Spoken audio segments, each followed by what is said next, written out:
ധാരാളം പേരുകളുണ്ട്. മുന്നോട്ട് കടന്നു വന്നിരിക്കാനുള്ള അവകാശമുണ്ട്. ആയിരിക്കണമെന്ന് ഓർപ്പിക്കുന്നു. ഇപ്പോൾ അനുസരിക്കുന്നു.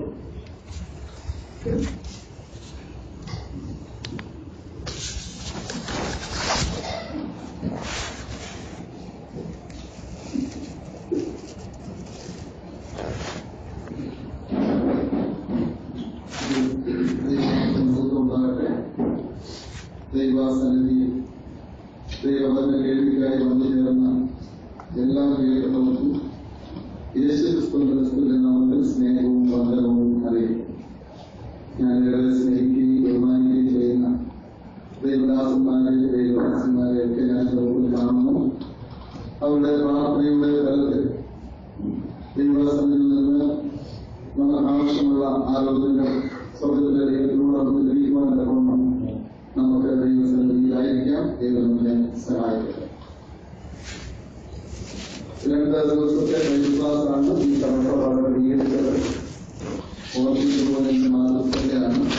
അതിൽ സമന്വയിക്കുവാൻ ഇന്നലെ ദൈവത്തിന്റെ വചനം കേൾക്കുവാൻ ഇന്ന് ദൈവത്തിന്റെ വചനം നമുക്ക് ഒരുമിച്ച് ചിന്തിക്കുവാൻ സാവകാശം സ്വർഗത്തിലെ ദൈവം തന്ന ഓർത്ത് ഞാൻ ദൈവത്തെ സ്തുതിക്കുന്നു.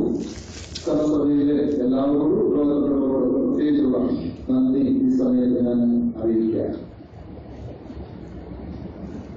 ഈ വിഷയം തെരഞ്ഞെടുക്കുവാനായിട്ടുള്ള കാരണങ്ങൾ പലതാണ്.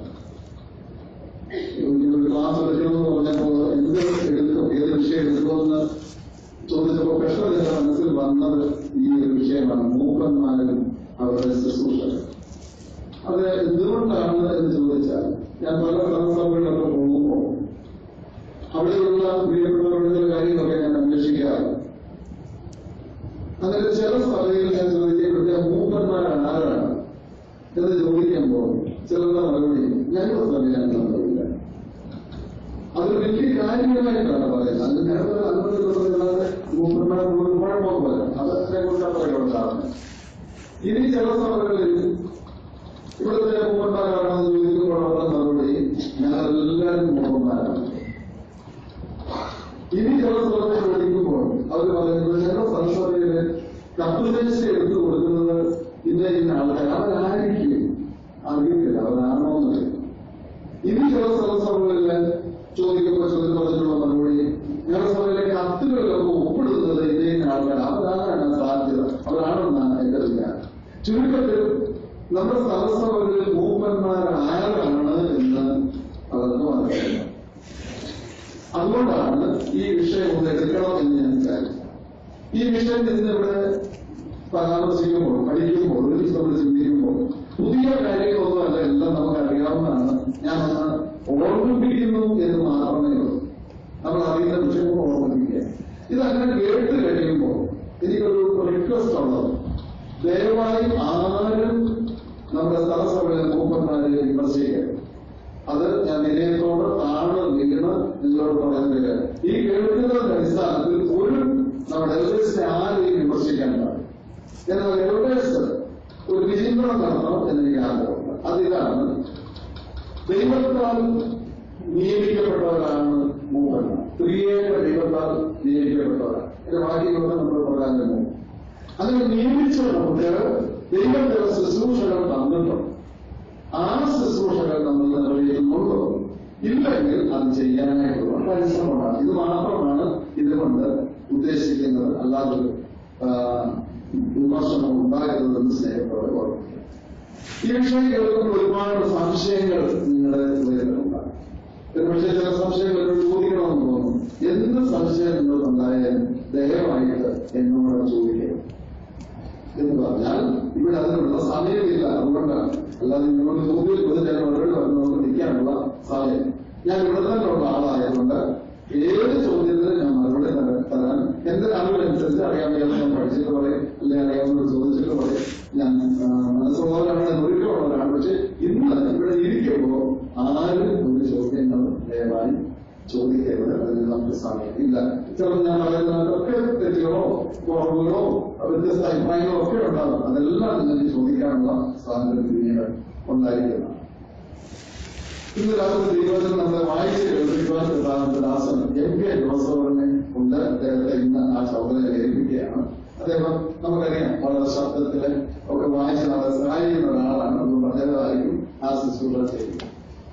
കഴിഞ്ഞ രാത്രി സ്ഥലം സഭ എന്താണ്, അതിന്റെ പ്രാധാന്യം എന്താണ് എന്ന് സവിസ്തരം കേൾക്കുവാൻ ദൈവം നമുക്ക് സാവകാശം നൽകി.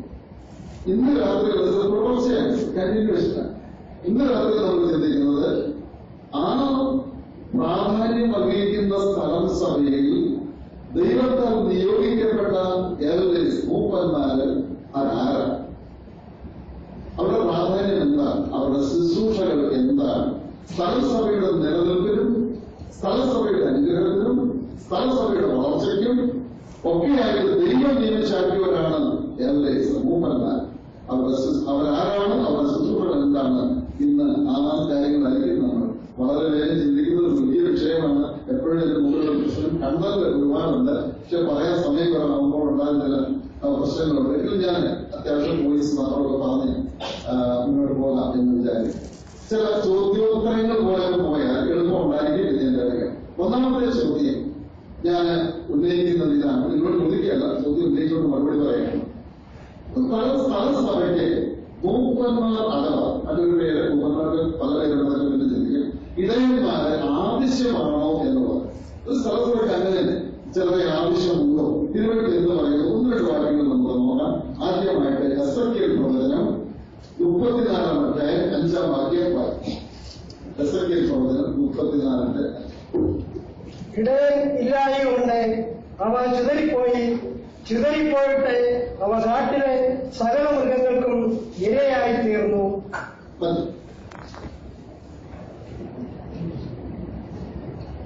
നമ്മൾ വായിച്ചു കേട്ട വാക്യങ്ങൾ ഇടയനില്ലാത്തതുകൊണ്ട് മൂപ്പന്മാർക്ക് മറ്റൊരു പേരാണ്, പകരമുള്ള മറ്റൊരു പേരാണ് ഇടയന്മാർ. നമ്മൾ പിന്നീട് ചിന്തിക്കും, വളരെ വിശാലമായി ചിന്തിക്കുന്നു. ഇടയന്മാരില്ലാത്തത് കൊണ്ട് ആടുകൾ ചിതറിപ്പോയെന്ന് മാത്രമല്ല, ചിതറിപ്പോയ ആടുകളെ കാട്ടിലെ മൃഗങ്ങൾ തിന്നുകള്. അപ്പൊ കാട്ടിലെ മൃഗങ്ങൾ ആടുകളെ തിന്ന് നശിപ്പിക്കാതിരിക്കണമെങ്കിൽ അവിടെ ആരുടെ ആവശ്യമുണ്ട്? നമുക്ക് എല്ലാവരും ചേർന്ന് പറഞ്ഞു നോക്കണം.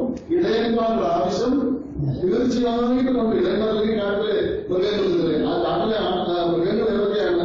ബൈബിളിൽ പരാമർശിച്ചിരിക്കുന്ന മൃഗങ്ങളുണ്ട്. അപ്പോസ്തലപ്രവൃത്തിയിൽ പിന്നീട് ആ വാക്യം എടുക്കും. കൊടും ചെന്നായ്ക്കളുണ്ട് കാട്ടിൽ, കൊടും ചെന്നായ്ക്കളുണ്ട്, നായ്ക്കളുണ്ട്, അലറുന്ന സിംഹമുണ്ട്. അപ്പോസ്തലത്തിൽ വായിക്കുന്നു. ഇതൊക്കെ ആളുകളെ തിന്ന് നശിപ്പിക്കാതിരിക്കണമെങ്കിൽ ഇടയന്മാരുണ്ടെങ്കിലേ സാധിക്കുള്ളൂ. ഇടയന്മാർ ആവശ്യം. ഇനി മറ്റൊരു വാക്യം വായിക്കും. മത്തായി 9:36. മത്തായി 9:36. അവൻ പുരുഷാരത്തെ ഇടയില്ലാത്ത ആളുകളെ പോലെ കുഴഞ്ഞവരും ചിന്നിയവരുമായി കണ്ടിട്ട് അവരെ കുറിച്ച് മനസ്സറിഞ്ഞു. മതി, മനസ്സറിഞ്ഞ കാര്യമാണ്. എന്താ കാര്യം? ഇടയൻ ഇല്ലാത്തതുകൊണ്ട് ആടുകൾ ചിന്നിയവരും കുഴഞ്ഞവരും ചിന്നിയവരുമായി. ഹെൽപ്ലെസ്. നോക്കുക, ദൈവജനം വറീഡാകാൻ ദൈവം ആഗ്രഹിക്കുന്നില്ല. അവർ ഹെൽപ്ലെസ്, നിസ്സഹായരായിരിക്കാൻ ആഗ്രഹിക്കില്ല. അവർ വറീഡാകാതെ അവരെ ആശ്വസിപ്പിക്കുവാനും അവരെ സഹായിക്കുവാനായിട്ട് ദൈവസഭയ്ക്ക് ഇടയന്മാര് ആവശ്യമാണ്. അതുകൊണ്ട് ദൈവസഭയിൽ അതിന്റെ അത്യാവശ്യമുണ്ട്. ദൈവം ആഗ്രഹിക്കുന്നു. ഒരു വാക്യം വായിക്കാം. അത് 2 പത്രോസ് 2:1.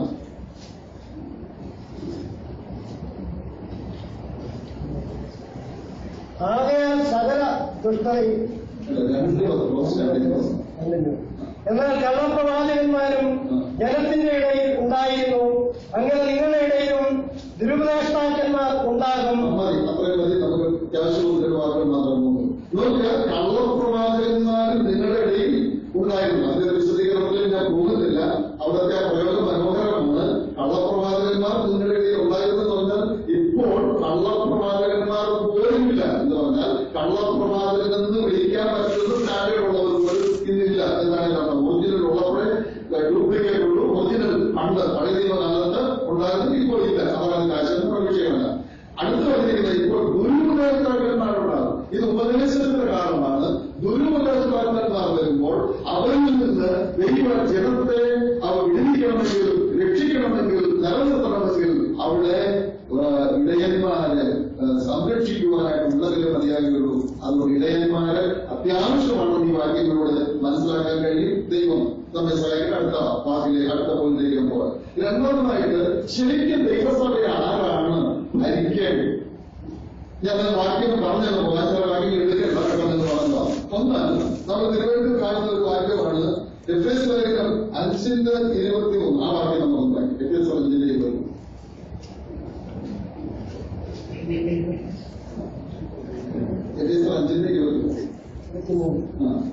ക്രിസ്തു ശരീരത്തിന്റെ രക്ഷിതാവായി സഭയ്ക്ക് തലയാകുന്നത് പോലെ യേശു ക്രിസ്തു സഭയുടെ തലയാണ്.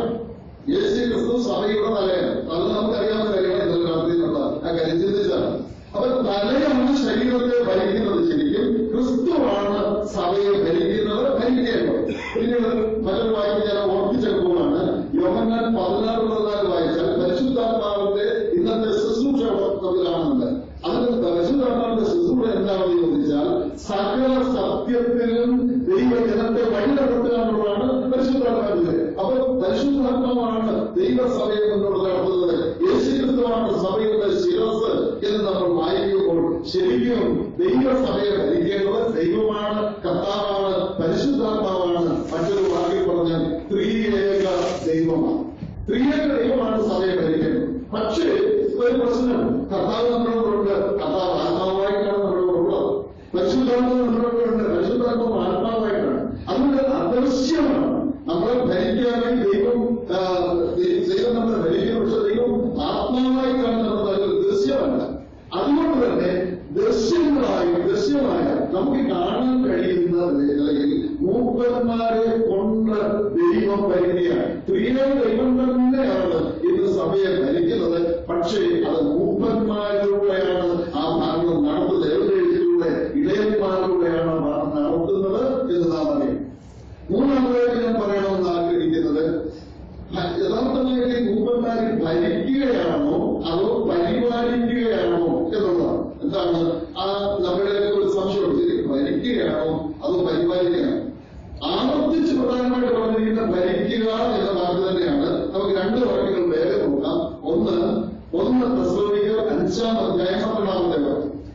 1 തെസ്സലോനിക്കർ 5:12. സഹോദരന്മാരെ, നിങ്ങളെ അധ്വാനിക്കുകയും കർത്താവ് നിങ്ങളെ ഭരിക്കുകയും പ്രബോധിപ്പിക്കുകയും. നമുക്ക് സമയം സ്ഥാപിക്കാൻ വേണ്ടിയ കർത്താവിൽ നിങ്ങളെ ഭരിക്കുകയും. അവർ ഭരിക്കുന്നത് കർത്താവിലാണ്. അപ്പൊ ഭരിക്കുക എന്നുള്ള വാക്കാണ് ഉപയോഗിച്ചിരിക്കുന്നത്. ഇനി 1 തീമോഥെയോസ് 5:6 നമുക്കറിയാം. നന്നായി ഭരിക്കുന്ന മൂപ്പന്മാരെ, പ്രത്യേകിച്ച് വചനത്തിലും ഉപദേശത്തിലും അധ്വാനിക്കുന്നവരെ കാണുന്നുണ്ട്. അപ്പൊ നമ്മെ ഭരിക്കുക എന്നുള്ള വാക്ക് തന്നെയാണ് ഉപയോഗിച്ചിരിക്കുന്നത്. എന്നാൽ മറ്റു ചില വാക്കുകൾ നോക്കുമ്പോൾ 1 തീമോഥെയോസ് 3:5 നാം വായിച്ചാൽ, സ്വന്തം കുടുംബത്തെ ഭരിപ്പാൻ അറിയാത്തവൻ ദൈവസഭയെ എങ്ങനെ പരിപാലിക്കും? ദൈവസഭയെ പരിപാലിക്കുക എന്ന വാക്കുകൊണ്ട് 10 വർഷമായിട്ട് കർത്താവായ യേശുക്രിസ്തു സംസാരിക്കുമ്പോൾ യോഹന്നാന്റെ സുവിശേഷം 21-ാം അധ്യായം അതിന്റെ 1-ാം വാക്യത്തിൽ എന്റെ കുഞ്ഞാടുകളെ പാലിക്കുക എന്ന് നമ്മൾ കാണുന്നുണ്ട്. 1 തീമോഥെയോസ് 3:1 വായിക്കുന്നുണ്ട്, അധ്യക്ഷ സ്ഥാനം കാക്ഷിക്കുന്നവൻ നല്ല വേദന ആഗ്രഹിക്കുന്നു. ഇപ്പൊ ഈ വാക്യങ്ങളെല്ലാം കൂടെ ചേർത്താൽ എന്താണ് മൂപ്പന്മാർ സഭയിൽ ചെയ്യുന്നത്? അവർ സഭയിൽ വേല ചെയ്ത്, സഭയെ പരിപാലിച്ച്, സഭയെ സംരക്ഷിച്ചുകൊണ്ട് ഭരിക്കുകയാണ്. ഇതാണ് മൂപ്പന്മാർ ചെയ്യുന്നത്. അപ്പൊ ഭരിക്കുക എന്ന വാക്ക് തന്നെ ഉപയോഗിച്ചിട്ടുണ്ട്. പക്ഷെ ഇങ്ങനെയാണ് പറഞ്ഞത്, സഭയിൽ അധ്വാനിച്ചുകൊണ്ട്, സഭയിൽ വേല ചെയ്തുകൊണ്ട്, സഭയെ പരിപാലിച്ച്, സഭയെ സംരക്ഷിച്ചുകൊണ്ട് അവരെ ഭരിക്കുന്നതാണ് ശരിയായ ഭരണ രീതി എന്ന് നമുക്ക് കാണാനായിട്ട്. ഇനി ഓരോ സഭയെയും ഭരിക്കുവാൻ ദൈവം എത്ര മൂപ്പന്മാരെയാണ് ഉദ്ദേശിക്കുന്നത് എന്ന് ഒരു വാക്യം എടുത്ത് നമുക്ക് നോക്കാം. അപ്പോസ്തലപ്രവൃത്തി 20:17.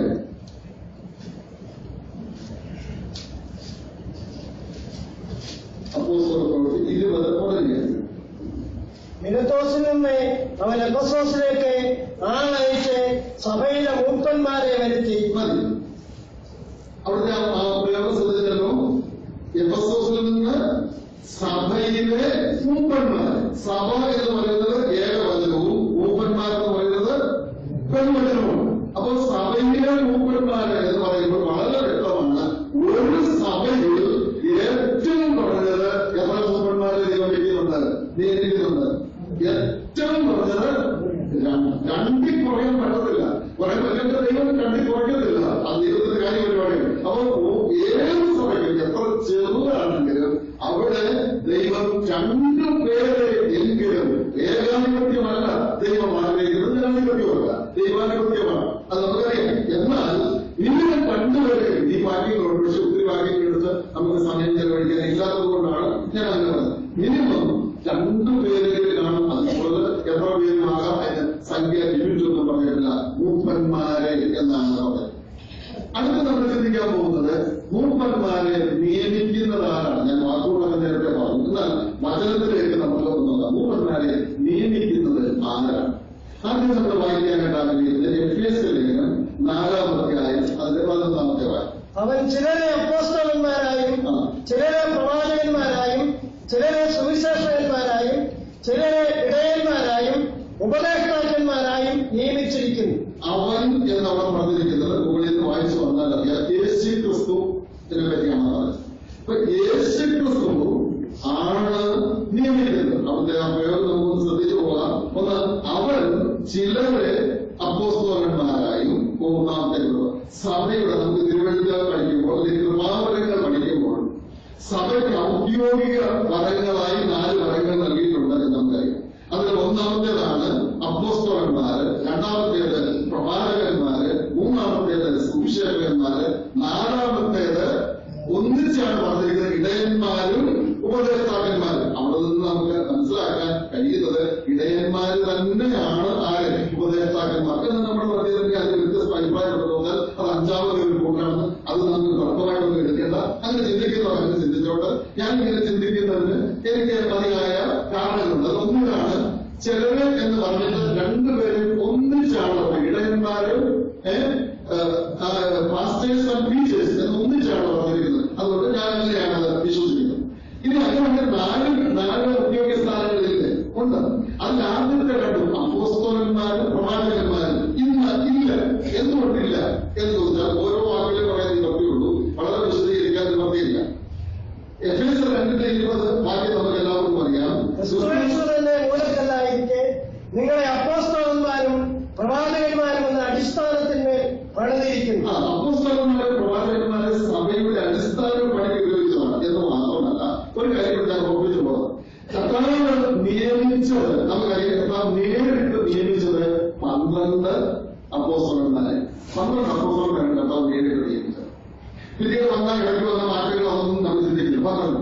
എന്നാൽ പുത്തനെഴുന്നേലിന്റെ അടിസ്ഥാനത്തിൽ അതായത് പുതിയ ആകാശ പുതിയ ഭൂമിയിലേക്ക് ആ സംഭവം നമുക്കറിയാം. നമ്മുടെ കർത്താവ് നമ്മളെ ചേർക്കുന്നു. പിന്നെ മഹാപുരകാലം 7 വർഷം കഴിയുന്നു. അതിനുശേഷം അയൽവാണ്ട വാഴ്ച കഴിയുന്നു. അയൽവാണ്ട വാഴ്ചയ്ക്ക് ശേഷം പുതിയ ആകാശവും പുതിയ ഭൂമിയും വരുന്നു. ആ പുതിയ ആകാശ പുതിയ ഭൂമിയിലേക്ക് പുത്തനെഴുന്നേൽ സ്വർഗത്തിൽ നിന്ന് ഇറങ്ങി വരികയാണ്.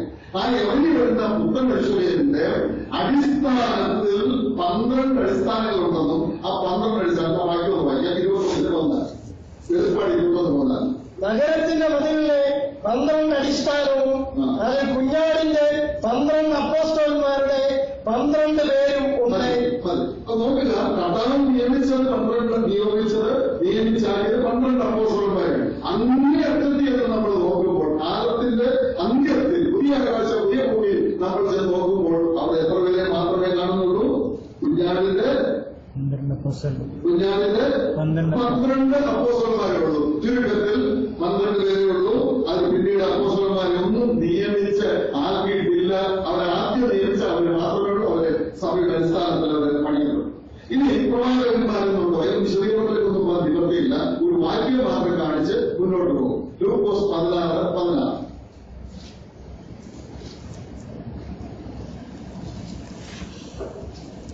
ന്യായപ്രമാണത്തിന്റെയും പ്രവാചകന്മാരുടെയും കാലം യോഹന്നാൻ വരെ ആയിരുന്നു. നോക്കുക, വിശദീകരണത്തിൽ നിന്ന് നമുക്ക് സമയമില്ല. അതുകൊണ്ടാണ് ഞാൻ വിശദീകരിക്കാത്തത്. പ്രവാചകന്മാരുടെ കാലം എവിടം വരെയാണെന്ന് വളരെ കൃത്യമായി വാക്യം മാത്രം പറഞ്ഞാൽ മതിയല്ലോ. ന്യായപ്രമാണം എവിടം വരെ ഉണ്ടാകുന്നോ അവിടെ വരെ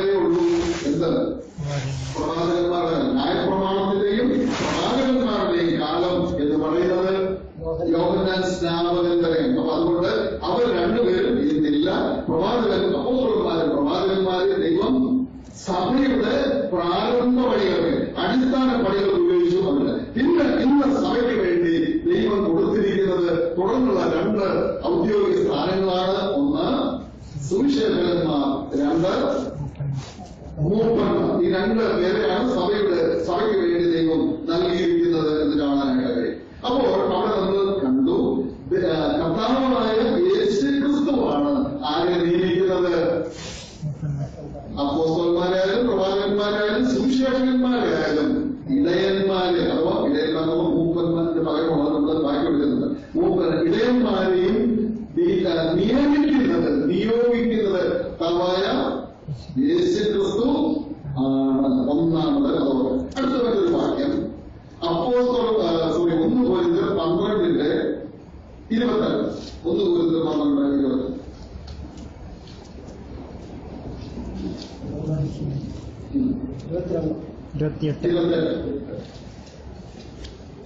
ദൈവം സഭയിൽ ഒന്നാമത് അപ്പോസ്തലന്മാർ, രണ്ടാമത് പ്രവാചകന്മാർ, മൂന്നാമത് ഉപദേഷ്ടാക്കന്മാർ, ഇങ്ങനെ ഓരോരുത്തരെ നിയമിക്കുകയും അവിടെ പറഞ്ഞിരിക്കുന്നത് പിതാവായ ദൈവമാണ് നിയമിക്കുന്നത്. ഉപദേഷ്ടാക്കന്മാർ എന്ന വാക്ക് പറഞ്ഞിട്ടുണ്ട്.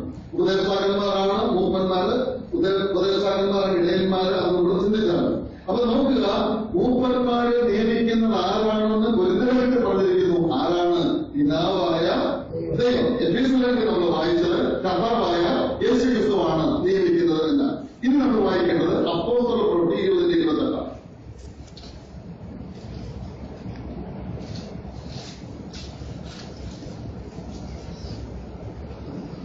നിങ്ങളെ തന്നെയും താൻ സ്വന്തം രക്തത്താൽ സമ്പാദിച്ചിരിക്കുന്ന ദൈവത്തിന്റെ സഭയെ നയിക്കാൻ പരിശുദ്ധാത്മാവ് നിങ്ങളെ അധ്യക്ഷരാക്കി വെച്ച നാട്ടിൻകൂട്ടം മുഴുവനെയും സൂക്ഷിച്ചുകൊള്ളും.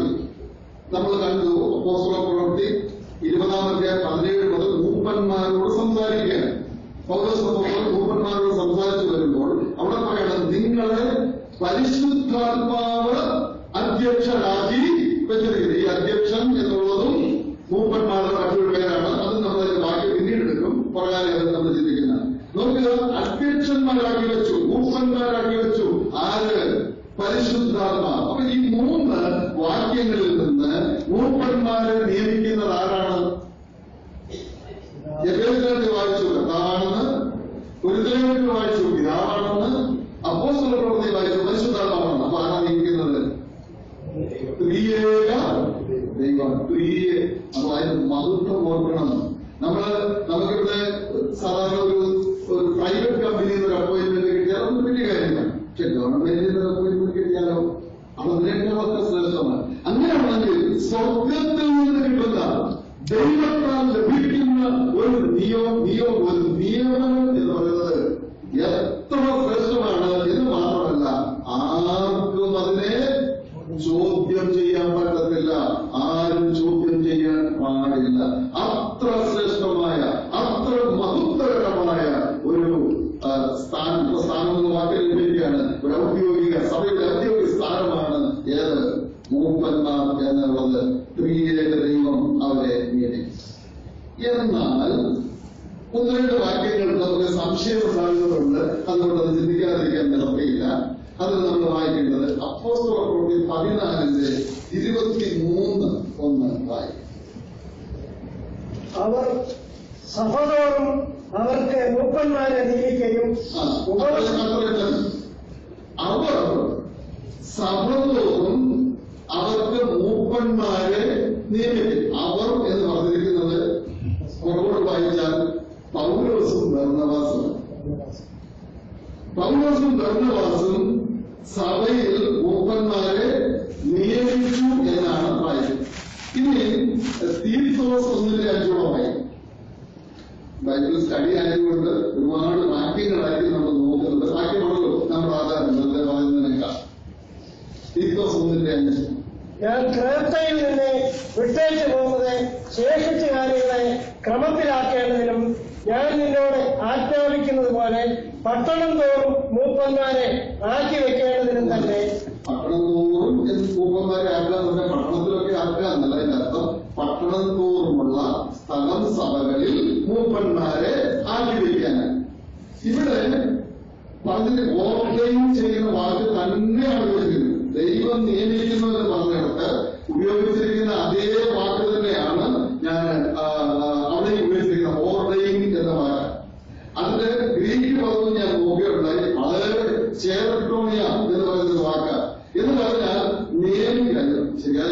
ഉണ്ട്. നിയമിക്കുക, തെരഞ്ഞെടുക്കുക, വോട്ട് ചെയ്ത് എടുക്കുക എന്നുള്ള അർത്ഥമെല്ലാം അതിനുണ്ട്.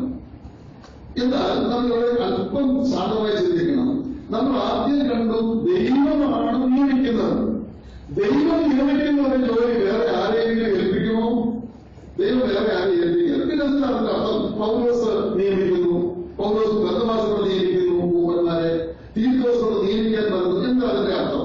അത് ശ്രദ്ധിക്കേണ്ട ഒരു കാര്യം, എങ്ങനെയാണ് നമ്മൾ ദൈവം നിയോഗിച്ച മൂപ്പന്മാരെ തിരിച്ചറിയുന്നത്? എങ്ങനെ നമുക്ക് എങ്ങനെ അറിയാൻ പറ്റും ഇവർ മൂപ്പന്മാരാണെന്ന്? ഒരു വാക്യം വായിച്ച് എല്ലാ കൃത്യമായ വാക്യങ്ങളിലൂടെ തന്നെ പറയാം എന്നാണ് എനിക്ക്. എങ്ങനെയാണ് നമ്മൾ മനസ്സിലാക്കുന്നത്? നമ്മൾ മൂപ്പന്മാരെ ദൈവം നിയോഗിച്ചു കഴിഞ്ഞാൽ നമുക്ക് എസ്എംഎസ് അവിടെ നിന്ന് അയക്കുന്നില്ല, അവിടുന്ന് ലെറ്റർ നമുക്ക് അയച്ച് നമ്മുടെ സഭയിൽ അറിയിക്കുന്നില്ല, അങ്ങനെ ഒരു അറിയിപ്പോ അതിനൊന്നും ഉണ്ടാകുന്നില്ല. എങ്ങനെ നമ്മൾ അറിയും?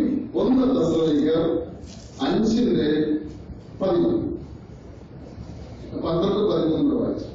സഹോദരന്മാരെ, നിങ്ങളുടെ ഇടയിൽ അധ്വാനിക്കുകയും കർത്താവിൽ നിങ്ങളെ ഭരിക്കുകയും പ്രബോധിപ്പിക്കുകയും ചെയ്യുന്നവരെ അറിഞ്ഞ് അവരുടെ വേറെ നിമിത്തം ഏറ്റവും സ്നേഹത്തോടെ വിചാരിക്കണം എന്ന് നിങ്ങളോട് അപേക്ഷിക്കുന്നു. എന്നാൽ നമ്മളോട് വായിച്ചത്, നിങ്ങൾ മൂപ്പന്മാരെ നിയമിച്ച് നിങ്ങളുടെ ഇടയിൽ അധ്വാനിക്കുന്നവരെ അവരുടെ വേറെ നിമിത്തം നിങ്ങൾ അറിഞ്ഞ് പരിപാലിക്കണമെന്ന്. എന്താ അതിന്റെ ആശയം? അതിന്റെ ആശയം ദൈവം നിയോഗിച്ചവര് അവിടെ നെറ്റിക്ക് എഴുതി വെച്ചുകൊണ്ട് നടക്കേണ്ടതില്ല ഞാൻ മൂപ്പനാണ്. ദൈവം നിയോഗിച്ച സുവിശേഷകൻ നെറ്റിക്ക് എഴുതേണ്ട വേണ്ടൂടെ എഴുതേണ്ട കാര്യം ഇവാഞ്ചലിസ്റ്റ് എന്ന് പറഞ്ഞിരുന്നല്ല, മൂപ്പൻ എന്ന് പറഞ്ഞ എഴുതി നടക്കേണ്ട. അവരെ ദൈവത്തിന് ദൈവസഭയ്ക്ക് തിരിച്ചറിയാൻ ഒരു പ്രയാസവുമില്ല. എന്താ കാര്യം? അവരുടെ വേല കാണുമ്പോൾ മനസ്സിലാക്കിക്കോളും.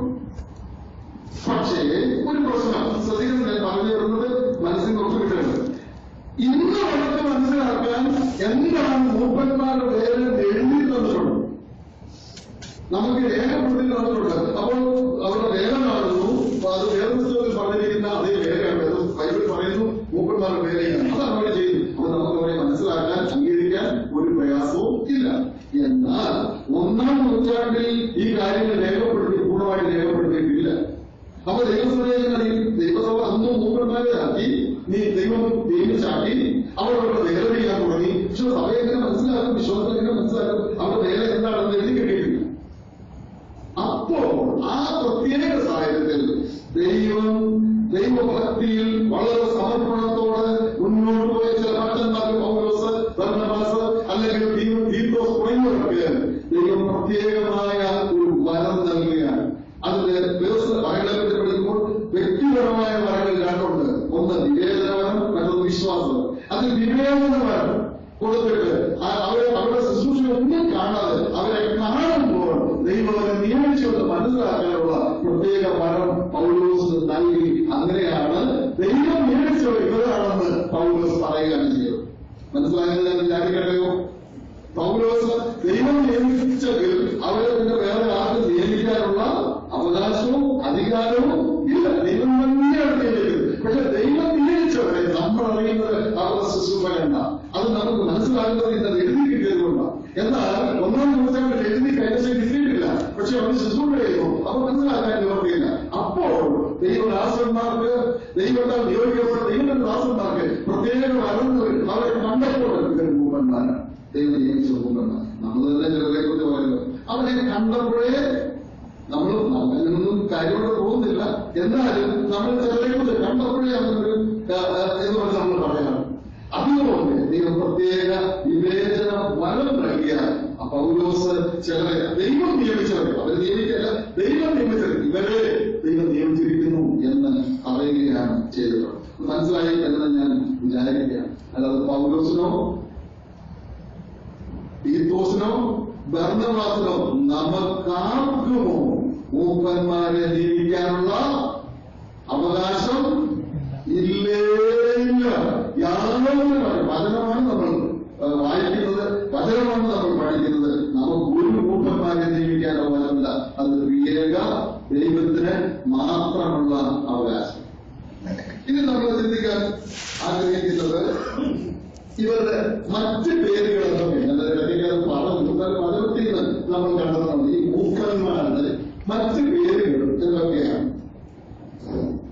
രണ്ട് ഭാഗങ്ങൾ നമുക്കത് ചിന്തിക്കാനായിട്ട് സാധിക്കും. ഒന്നാമതായിട്ട് അപ്പോസ്തല പ്രവൃത്തി 20:28.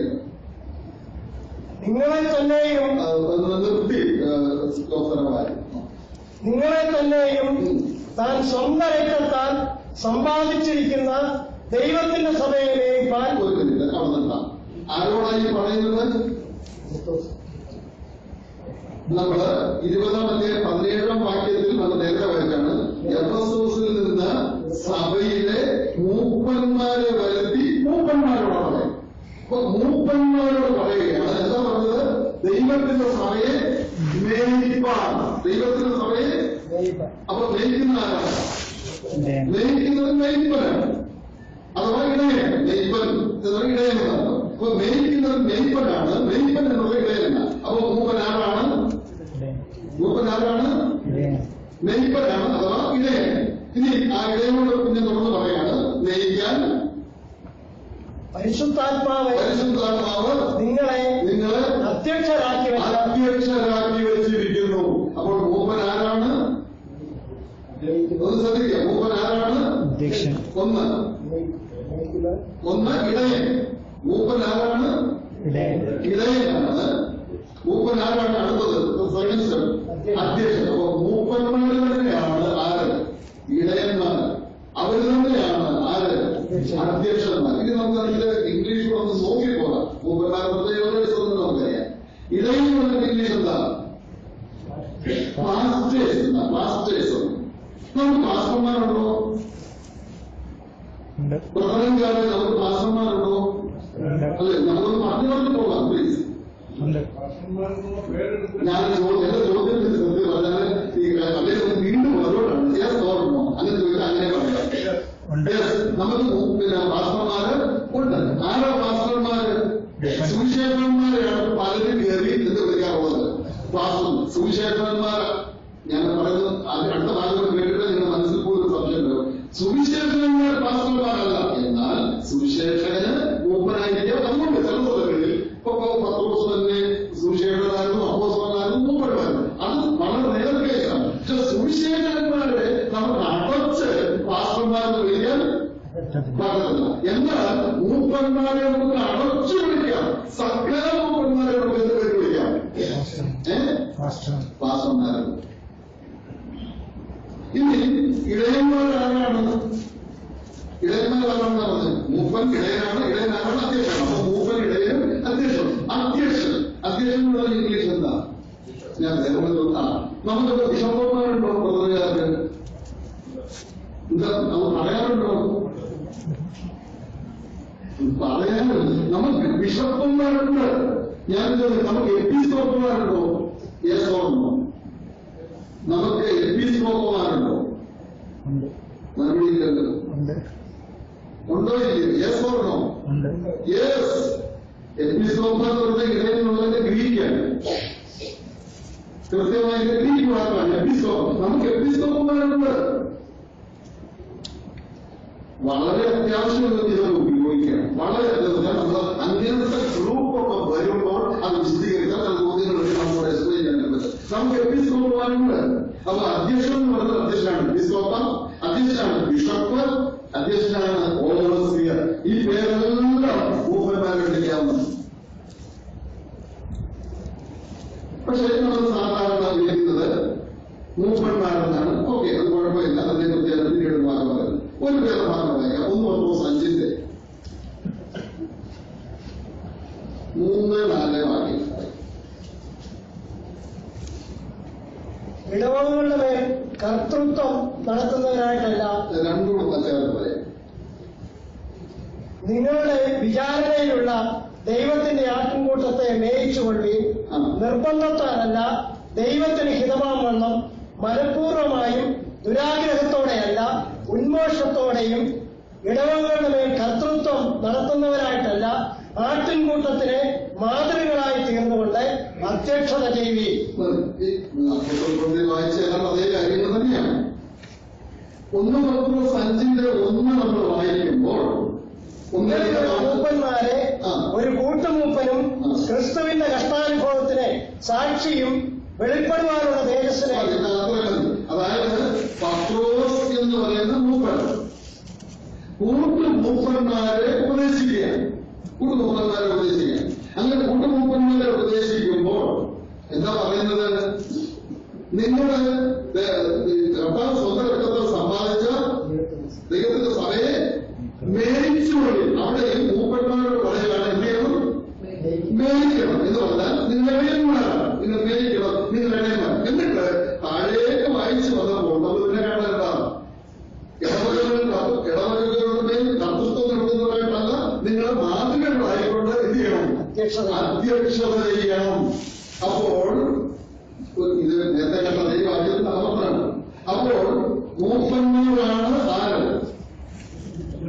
ഇടയന്മാര്. നമുക്കെങ്ങനെ മൂപ്പന്മാരാണ് ഇടയന്മാരാണ് ആര്? അധ്യക്ഷന്മാര്. ഞാൻ മനസ്സിലാക്കുന്നതനുസരിച്ച് അവരാണ് ഉപദേഷ്ടാക്കന്മാർ. അല്ലാത്ത വ്യത്യസ്ത അഭിപ്രായമുള്ളവരുണ്ട്. അത് അങ്ങനെ അവരെ വിശ്വസിച്ചോട്ടെ, ഞാനത് വിശ്വസിക്കുന്നവരൊക്കെ ഒരു ഭാഷ പറയുന്നു. അപ്പോൾ ഈ ഇതര പേരുകളിലാണ് പല പേരുകൾ മൂപ്പന്മാർ കൊടുത്തതാണ്. നമ്മൾ അറിഞ്ഞിരിക്കണം ഇങ്ങനെയൊക്കെയുള്ള പേരുകൾ. അപ്പൊ ഇവിടെ ഒരു കൂട്ടുമൂപ്പൻ, അത് പത്രോസ് എന്ന് പറയുന്ന മൂപ്പൻ മറ്റ് കൂട്ടുമൂപ്പന്മാർക്ക് കഴിയും അല്ലെ അവരെ ഉപദേശിക്കുന്നു. ഞാൻ ചോദിക്കാം, മൂപ്പന്മാർക്ക് മൂപ്പനുണ്ടോ? മൂപ്പന്മാരുടെ മൂപ്പൻ ഇടയശ്രേഷ്ഠനെ കർത്താവുണ്ട്. ഞാൻ അത് ഒഴിവാക്കും. താഴെ ഈ മൂപ്പന്മാരുടെ മേലൊരു മൂപ്പനുണ്ടോ എന്ന് ചോദിച്ചു. അങ്ങനെ ചിലപ്പോൾ പറഞ്ഞുകൊണ്ട് അത് വചനത്തിലുണ്ടെങ്കിലും അംഗീകരിക്കുന്നത് അത് അംഗീകരിക്കുക. ഒരു 5-6 മൂപ്പന്മാരുണ്ട് അവിടെ. അവരൊരു മൂപ്പന്മാരുടെ ഒരു വചനത്തിൽ ഇല്ലാത്തതാണ്. നമ്മൾ അംഗീകരിക്കണം. അങ്ങനെയില്ല. പത്രോസ് വേണമെങ്കിൽ ഒരു മൂപ്പനായിരിക്കാനുള്ള ഒരവധി യോഗ്യത ഉണ്ടാകും. അപ്പോസ്തലനാണ്, ആദ്യത്തെ സുവിശേഷ പ്രസംഗകനാണ്, ഒരുപാട് പേരുടെ മാനസാന്തരത്തിൽ കൊണ്ടുവന്നയാളാണ് തുടങ്ങി ഒരുപാട് പദവികളുള്ള തനിക്ക് വേണമെങ്കിൽ മൂപ്പന്മാരുടെ ഒരു മൂപ്പനാകാം. പക്ഷെ അങ്ങനെയില്ല. സഹപ്രവർത്തകരോട് തുല്യ പദവി. പത്രോസ് എന്ന് പറയുന്ന ആ വലിയ മനുഷ്യൻ മറ്റുള്ള തുല്യ പദവികളുള്ളവരായിട്ടാണ് മറ്റു മൂപ്പന്മാരെ കാണുന്നത്. അപ്പൊ മൂപ്പന്മാർ തമ്മിൽ എന്തില്ല? ഏകപ്രവർത്തനമൊന്നും ഇല്ല. തുല്യമായിട്ടാണ് പ്രായപരിവർത്തനം. അതിന്റെ സ്നേഹം ബഹുമാനമൊന്നും കുഴപ്പമില്ല. പക്ഷേ മൂപ്പന്മാർ ഒരു മൂപ്പനില്ല എന്നുള്ളത് നമ്മൾ ശ്രദ്ധിക്കുന്നത് അല്ല. ഇനി അടുത്തത്, ഈ മൂപ്പന്മാര് ആരെയാണ് ഭരിക്കേണ്ടത്? നേരത്തെ നമ്മൾ കണ്ടതാണ്. എങ്കിലും നമ്മൾ വാക്യം എടുത്ത് നോക്കണം. ആരെയാ ഭരിക്കേണ്ടത്? 2 വാക്യങ്ങൾ വായിക്കാം. ഒന്ന് അപ്പോസ്തല പ്രവൃത്തി 20-25 വായിച്ച വാക്യങ്ങൾ റിപ്പീറ്റ് വായിച്ചത്. ആരെയാണ് ഭരിക്കേണ്ടത്? നിങ്ങളെ തന്നെയും താൻ സ്വന്തം രക്തത്താൽ സമ്പാദിച്ചിരിക്കുന്ന ദൈവത്തിന്റെ സഭയെ മേയ്ക്കുവാൻ. ആരെയാ ഭരിക്കേണ്ടത്? ആരെയാ മേയ്ക്കേണ്ടത്? ദൈവത്തിന്റെ സഭ. നമ്മുടെ സഭ എന്റെ സഭയല്ല. ദൈവം എന്നെയോ മേയ്ക്കുവാനും നിയോഗിച്ചതേ ഉള്ളൂ. മറക്കരുത്, ഇത് ദൈവത്തിന്റെയാണ്. സഭ ദൈവത്തിന്റെയാണ്. ഞാൻ പോയി പ്രവർത്തിച്ചതായിരിക്കും, അവിടെ അങ്ങനെയായിരിക്കും. എന്റെ സഭയല്ല. നമ്മള് തിരുവഴുത്ത് പഠിച്ചാൽ പൗലോസ് അപ്പോസ്തലനാണല്ലോ കൊരിന്ത്യർക്ക് ലേഖനം എഴുതി. പൗലോസ് അപ്പോസ്തലൻ കൊരിന്ത്യർക്ക് ലേഖനം എഴുതുമ്പോൾ എങ്ങനെയാ ന്യായമായിട്ട് എഴുതേണ്ടത് നമ്മൾ വായിച്ചു പറയാറ്. 1:1 വായിച്ചാൽ യേശുക്രിസ്തു അപ്പോസ്തലനായ പൗലോസും സൗരനെ സ്വസ്ഥലത്തും കൊരിന്ത്യയിലുള്ള ദൈവസഭയ്ക്ക് കൊരിന്ത്യയിലുള്ള എന്തായിരിക്കും? കൊരിന്ത്യയിലുള്ള പൗലോസിന്റെ സഭയ്ക്ക് അങ്ങനെയല്ല. കൊരിന്ത്യയിലുള്ള എന്റെ സഭയ്ക്ക് അങ്ങനെയല്ല. എന്തായാലും കൊരിന്ത്യയിലുള്ള നമ്മൾ ഭരിക്കുമ്പോൾ നമ്മൾ ഓർക്കണം, ഇത് ദൈവത്തിന്റെ സഭ. എന്റെ ഇഷ്ടം പോലെ, എന്റെ സൗകര്യം പോലെ സഭയെ മേയിക്കുവാൻ ഭരിക്കുവാൻ എനിക്ക് ഒരു അവകാശവുമില്ല. പിന്നെ ഞാൻ എന്താ ചെയ്യുന്നത്? കൃത്യമായി ദൈവം എന്നിലൂടെ ഭരിക്കുവാനിടയാണ്. ദൈവമായി നമ്മൾ കണ്ടു. കർത്താവാണ്, പിതാവാണ്, പരിശുദ്ധാത്മാവാണ് ഭരിക്കുന്നത്.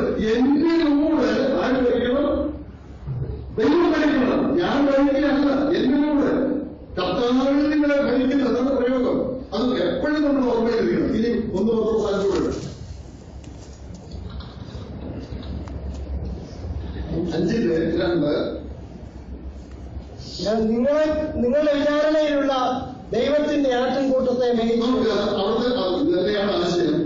നിങ്ങൾ വിചാരണയുള്ള, നിങ്ങളെ ഏൽപ്പിച്ചിരിക്കുക, നിങ്ങൾ വിചാരണയുള്ള ദൈവത്തിന്റെ ആട്ടിൻകൂട്ടം. ഞാനൊരു വാക്കോടെ പറഞ്ഞിട്ട് അത് പറഞ്ഞതിന്റെ ആവർത്തിക്കാം. നിങ്ങളുടെ വിചാരണയിലാണ് ആരുടെ ആട്ടിൻകൂട്ടമാണ്? ദൈവത്തിനാണ്. ഒരു കാര്യം ഞാൻ ഓർമ്മിക്കട്ടെ, ഈ ചില മാതാപിതാക്കൾ ഒക്കെ പ്രത്യേകിച്ച് ജോലി ചെയ്യുന്നവർ മക്കളെ വീട്ടില് വല്യപ്പന്മാരെ വല്യമ്മമാരെ ഇല്ലേ? അങ്ങനെ ചില പിള്ളേരൊക്കെ കാണുന്നുണ്ട്. അവരൊക്കെ ഗൾഫിൽ ജോലി ചെയ്യും. അവരുടെ മക്കളെ നാട്ടിൽ ആരാ അവരെ നോക്കുന്നത്? വല്യപ്പൻ വല്യമ്മ. അവര് ഒരു പനി വന്നാൽ ഏത് ആശുപത്രി കൊണ്ടുപോകണമെന്ന് ആരോട് ചോദിക്കണം? ആരോട് ചോദിക്കണം? വേണോ വേണ്ടായോ? ഏത് സ്കൂളിൽ ചേർക്കണം? പല സ്വാതന്ത്ര്യമുണ്ടോ ഈ അമ്മയ്ക്ക്? അടിക്കാൻ സ്വാതന്ത്ര്യമുണ്ടോ? ഒരു ബുക്ക് വാങ്ങിക്കണമെങ്കിൽ ആരോട് ചോദിക്കണം? വേണോ വേണ്ടായോ? ഏത് കാര്യം ഈ കുഞ്ഞുങ്ങൾക്ക് ചെയ്യണമോ അതെല്ലാം ആരോട് ചോദിച്ചിട്ട് ചെയ്യണം? അവരോട് ചോദിച്ചിരിക്കണം. ഇത് ദൈവത്തിന്റെ ആട്ടിൻകൂട്ടമാണെങ്കിൽ ദൈവത്തോട് ചോദിക്കാതെ ഒരു കാര്യവും ചെയ്യരുത്. ഒരു കാര്യവും ഏത് കാര്യം സമയം ചെയ്താലും ദൈവത്തോട് ചോദിച്ച് ദൈവത്തിന്റെ ഇഷ്ടം മാത്രം, ദൈവത്തിന്റെ ഹിതം മാത്രമായിരിക്കണം നടപ്പിലാകേണ്ടത്. അതിന് ദൈവമായിട്ടുള്ള ഭയങ്കരമായ ബന്ധമാണ് ആവശ്യമാണ്. അതുകൊണ്ടാണ് ഏകദേശമൊക്കെ ആഴ്ചയിൽ ഒരിക്കലെങ്കിലും കൂട്ടിൽമേൽ ഒരുമിച്ചൊക്കെ നിൽക്കുന്നത്. ഇന്നൊക്കെ ഉണ്ടോ നമ്മുടെ ഇടയിലൊക്കെ? അവരെ പറഞ്ഞിട്ടുണ്ട്. താഴോട്ടൊന്നും വായിച്ചു ഒരു നല്ലൊരു പ്രയോഗമുണ്ട്, എനിക്ക് ഒത്തിരി ഇഷ്ടമുള്ളൊരു പ്രയോഗം. ദൈവത്തിന്റെ ആളുകൾ ഇതിന്റെ ആശയം നിർബന്ധത്താലല്ല, ദൈവത്തിന് ഹിതമാം വണ്ണം മനഃപൂർവമായും ദുരാഗ്രഹത്തോടെയല്ല ഉന്മേഷത്തോടെയും ഇടവകളുടെ മേൽ കർത്തൃത്വം നടത്തുന്നതിനായിട്ടല്ല. ദൈവത്തിന്റെ ആട്ടിൻകൂട്ടത്തിനോടൊരു പേര് കൊടുത്തിരിക്കുക. എന്താ? എനിക്ക് വളരെ ഇഷ്ടമുള്ളൊരു പേരാ ഇടവക. ദൈവസഭയ്ക്ക് കൊടുത്തിരിക്കുന്ന ദൈവസഭ ഇടവക എന്ന് പറയാമോ? നമ്മൾ പറയാറുണ്ടോ? നമുക്ക് ചില പദമൊക്കെ വലിയ പേരില്ല. ഇടവക അർത്ഥം ഇത്രയേ ഉള്ളൂ, ഇടയന്റെ. അതൊന്നും പറയാമെങ്കിൽ നല്ലത്. ഈ സഭ എന്ന് പറഞ്ഞ കുഴപ്പമില്ല, ഇടയ്ക്കിടയ്ക്ക് ഏതൊന്ന് പറയണം. ഇടവക എന്ന് പറഞ്ഞാൽ എന്ത് മനസ്സിലാകും? ഇടയ്ക്ക് ഓർമ്മയെങ്കിലും വരും ഇതെന്റേതാണെന്ന്, എന്റെ സൗകര്യങ്ങൾ നടത്തേണ്ടതല്ലെന്ന്, എന്റെ മനസ്സിലെ ആശയങ്ങൾ നടത്തേണ്ട സ്ഥലമല്ല ഇതെന്ന് ഇടയ്ക്കിടയ്ക്കെങ്കിലും ഇടവക ഒന്ന് പറയുന്നതല്ല. നമ്മൾ നിവൃത്തിയുണ്ട് അതൊന്നും പറയാറില്ല. അതുകൊണ്ട് ഞാൻ ആ വാക്ക് എനിക്ക് വലിയ ഇഷ്ടമുള്ളൊരു വാക്കാണ് ഇടവക. ഇടയന്റെ വകയാണ് സഭ. സാക്ഷാൽ ഇടയനായ കർത്താവിന്റെ വകയാണ്. അപ്പോൾ ആരെയാ ഭരിക്കേണ്ടത്? നമുക്ക് മനസ്സിലായി. ദൈവത്തിന്റെ സഭയെ, ദൈവത്തിന്റെ ആട്ടിൻകൂട്ടത്തെ ഇടവകയാണ് നമ്മൾ ഭരിക്കുന്നതെന്ന് പറയുമ്പോൾ ഇടയശ്രേഷ്ഠനായ കർത്താവിന്റെ ആലോചന കൂടാതെ, കർത്താവിന്റെ നിർദ്ദേശം കൂടാതെ ഒരു കാര്യവും ചെയ്യരുത്. ചെയ്താൽ അത് സഭയിൽ അത് പ്രയാസങ്ങൾക്ക്, പ്രശ്നങ്ങൾക്ക് ഒക്കെ കാരണമായി തീരും. മനസ്സിലായി. ഇത് നമ്മൾ അരമണിക്കൂറാണുള്ളത്. ശുശ്രൂഷകൾ എന്ന ഭാഗത്തേക്ക് പ്രവേശിക്കാം. ഇതുവരെ നമ്മൾ ചിന്തിച്ച നിയമനം, ഇതര പേരുകൾ എന്തൊക്കെയാണ് തുടങ്ങിയുള്ള, ആരാണ് ഭരിക്കേണ്ടത്, എത്ര മൂപ്പന്മാർ, ആരെയാണ് ഭരിക്കുന്നത് തുടങ്ങിയുള്ള കാര്യങ്ങളാണ് നമ്മൾ ഇതുവരെ ചിന്തിച്ചത്. ഒരു വാക്യം വായിച്ചുകൊണ്ട് നമുക്ക് പറയാം. 1 തിമോഥെയോസ് 3:1. ഇതെല്ലാം നമുക്ക് ഒത്തിരി പരിചയമുള്ള അറിയാവുന്നതാണ്. പക്ഷെ ഒന്ന് ആവർത്തിച്ച് ചെയ്യാൻ ഓർമ്മിക്കുന്നു മാത്രം. 1 തിമോഥെയോസ് 3:1. ഒരുവൻ അധ്യക്ഷ സ്ഥാനവും കാക്ഷിക്കുന്നുവെങ്കിൽ നല്ല വേല ആഗ്രഹിക്കുന്നു. മൂപ്പൻ, ഒരാൾ മൂപ്പനാകാൻ ആഗ്രഹിക്കുന്നതിന് കുഴപ്പമൊന്നുമില്ല. അതിന് അധ്യക്ഷസ്ഥാനം കാക്ഷിക്കുന്നെങ്കിൽ ആഗ്രഹിക്കുന്നതിന് കുഴപ്പമൊന്നുമില്ല. പക്ഷേ കാക്ഷിച്ചതുകൊണ്ടുള്ള കാര്യമല്ല, ആര് നിയോഗിച്ചിരിക്കണം? ത്രിയേക ദൈവം. പക്ഷേ അവിടെ പറഞ്ഞിരിക്കുന്ന പ്രയോഗം ഉണ്ടോ? ഏതാ പ്രയോഗം? കാക്ഷിക്കുന്നെങ്കിൽ നല്ല വേല. ഞാനത് പറയാൻ പോകുന്നത്, മൂപ്പൻ എന്ന് പറയുന്നത് നമ്മൾ പല പേരും കേൾക്കും. ഇതൊന്നും ഒരു അലങ്കാര പദവി അല്ല, അലങ്കാര പദവിയേ അല്ല. ഇത് ഒരു ശുശ്രൂഷയാണ്, ഇതൊരു വേലയാണ്, ഇതൊരു അധ്വാനമാണ് എന്ന് മനസ്സിലാക്കണം. ഇത് അലങ്കാര പദവിയാണ്. അത് നമ്മൾ പല പേരുകൾ ഇപ്പൊ കണ്ടല്ലോ, മൂപ്പൻ അല്ലെങ്കിൽ ഇടയൻ അല്ലെങ്കിൽ പാസ്റ്റർ, അധ്യക്ഷൻ അല്ലെങ്കിൽ ബിഷപ്പ്, എപ്പിസ്കോപ്പ, ഓവർസിയർ, പിന്നെ ടീച്ചേഴ്സ്. ഞാൻ അതുപോലെ പറയാണ്, വിരുദ്ധമായ ആശയമുള്ളവരെ അനുബന്ധിരിക്കണം. Teachers, ഉപദേശപ്രകാരമാണെങ്കിൽ teachers. ഇതിൽ ഏത് പേരാണ് കുറച്ച് മനോഹരമായ ഒരു ആകർഷണീയമായ പേര്? അതുകൊണ്ട് അഭിപ്രായം താല്പര്യം തോന്നുന്നൊരു പേരുണ്ട്. ബിഷപ്പ്, ബിഷപ്പ്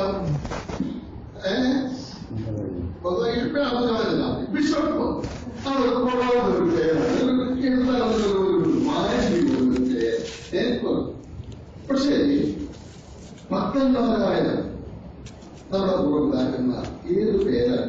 അത് ഏറ്റവും ആക്സിഡൻ കുറഞ്ഞതാണ്. ആക്സിഡൻ കുറഞ്ഞത് പ്രത്യേകിച്ച് മലയാളത്തിൽ പറഞ്ഞാൽ ഏറ്റവും ആകർഷണമില്ലാത്ത ഏതാണ്? മൂപ്പന്മാരെന്ന്.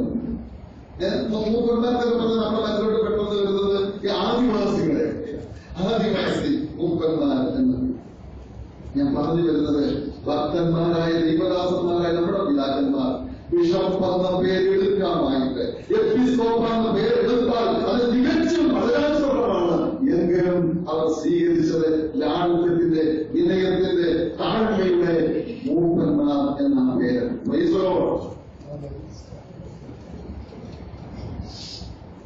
ഒരു സന്തോഷം തോന്നുന്നില്ല? നമ്മൾ നിർബന്ധം പിടിച്ചിരിക്കുകയല്ലേ? ഒരു സ്തോത്രം നമ്മൾ നിവർത്തിയുണ്ട്. ഞാൻ അത് ഏതായാലും സന്ദർഭോചിത പറഞ്ഞല്ലോ. അപ്പൊ ഞാനിങ്ങനെ പറയും, എന്തുകൊണ്ടാണ് നമ്മൾ സ്തോത്രം ചെയ്യാത്തത്? ബൈബിൾ പറയുന്ന ഉത്തരമാണ് ഞാൻ കാണിച്ചിട്ട് പോകുന്നത്. അടുത്തതിലേക്ക് പ്രവേശിക്കും. സങ്കീർത്തനങ്ങൾ 6:5. എന്തുകൊണ്ടാണ് സ്തോത്രം ചെയ്യാത്തത്?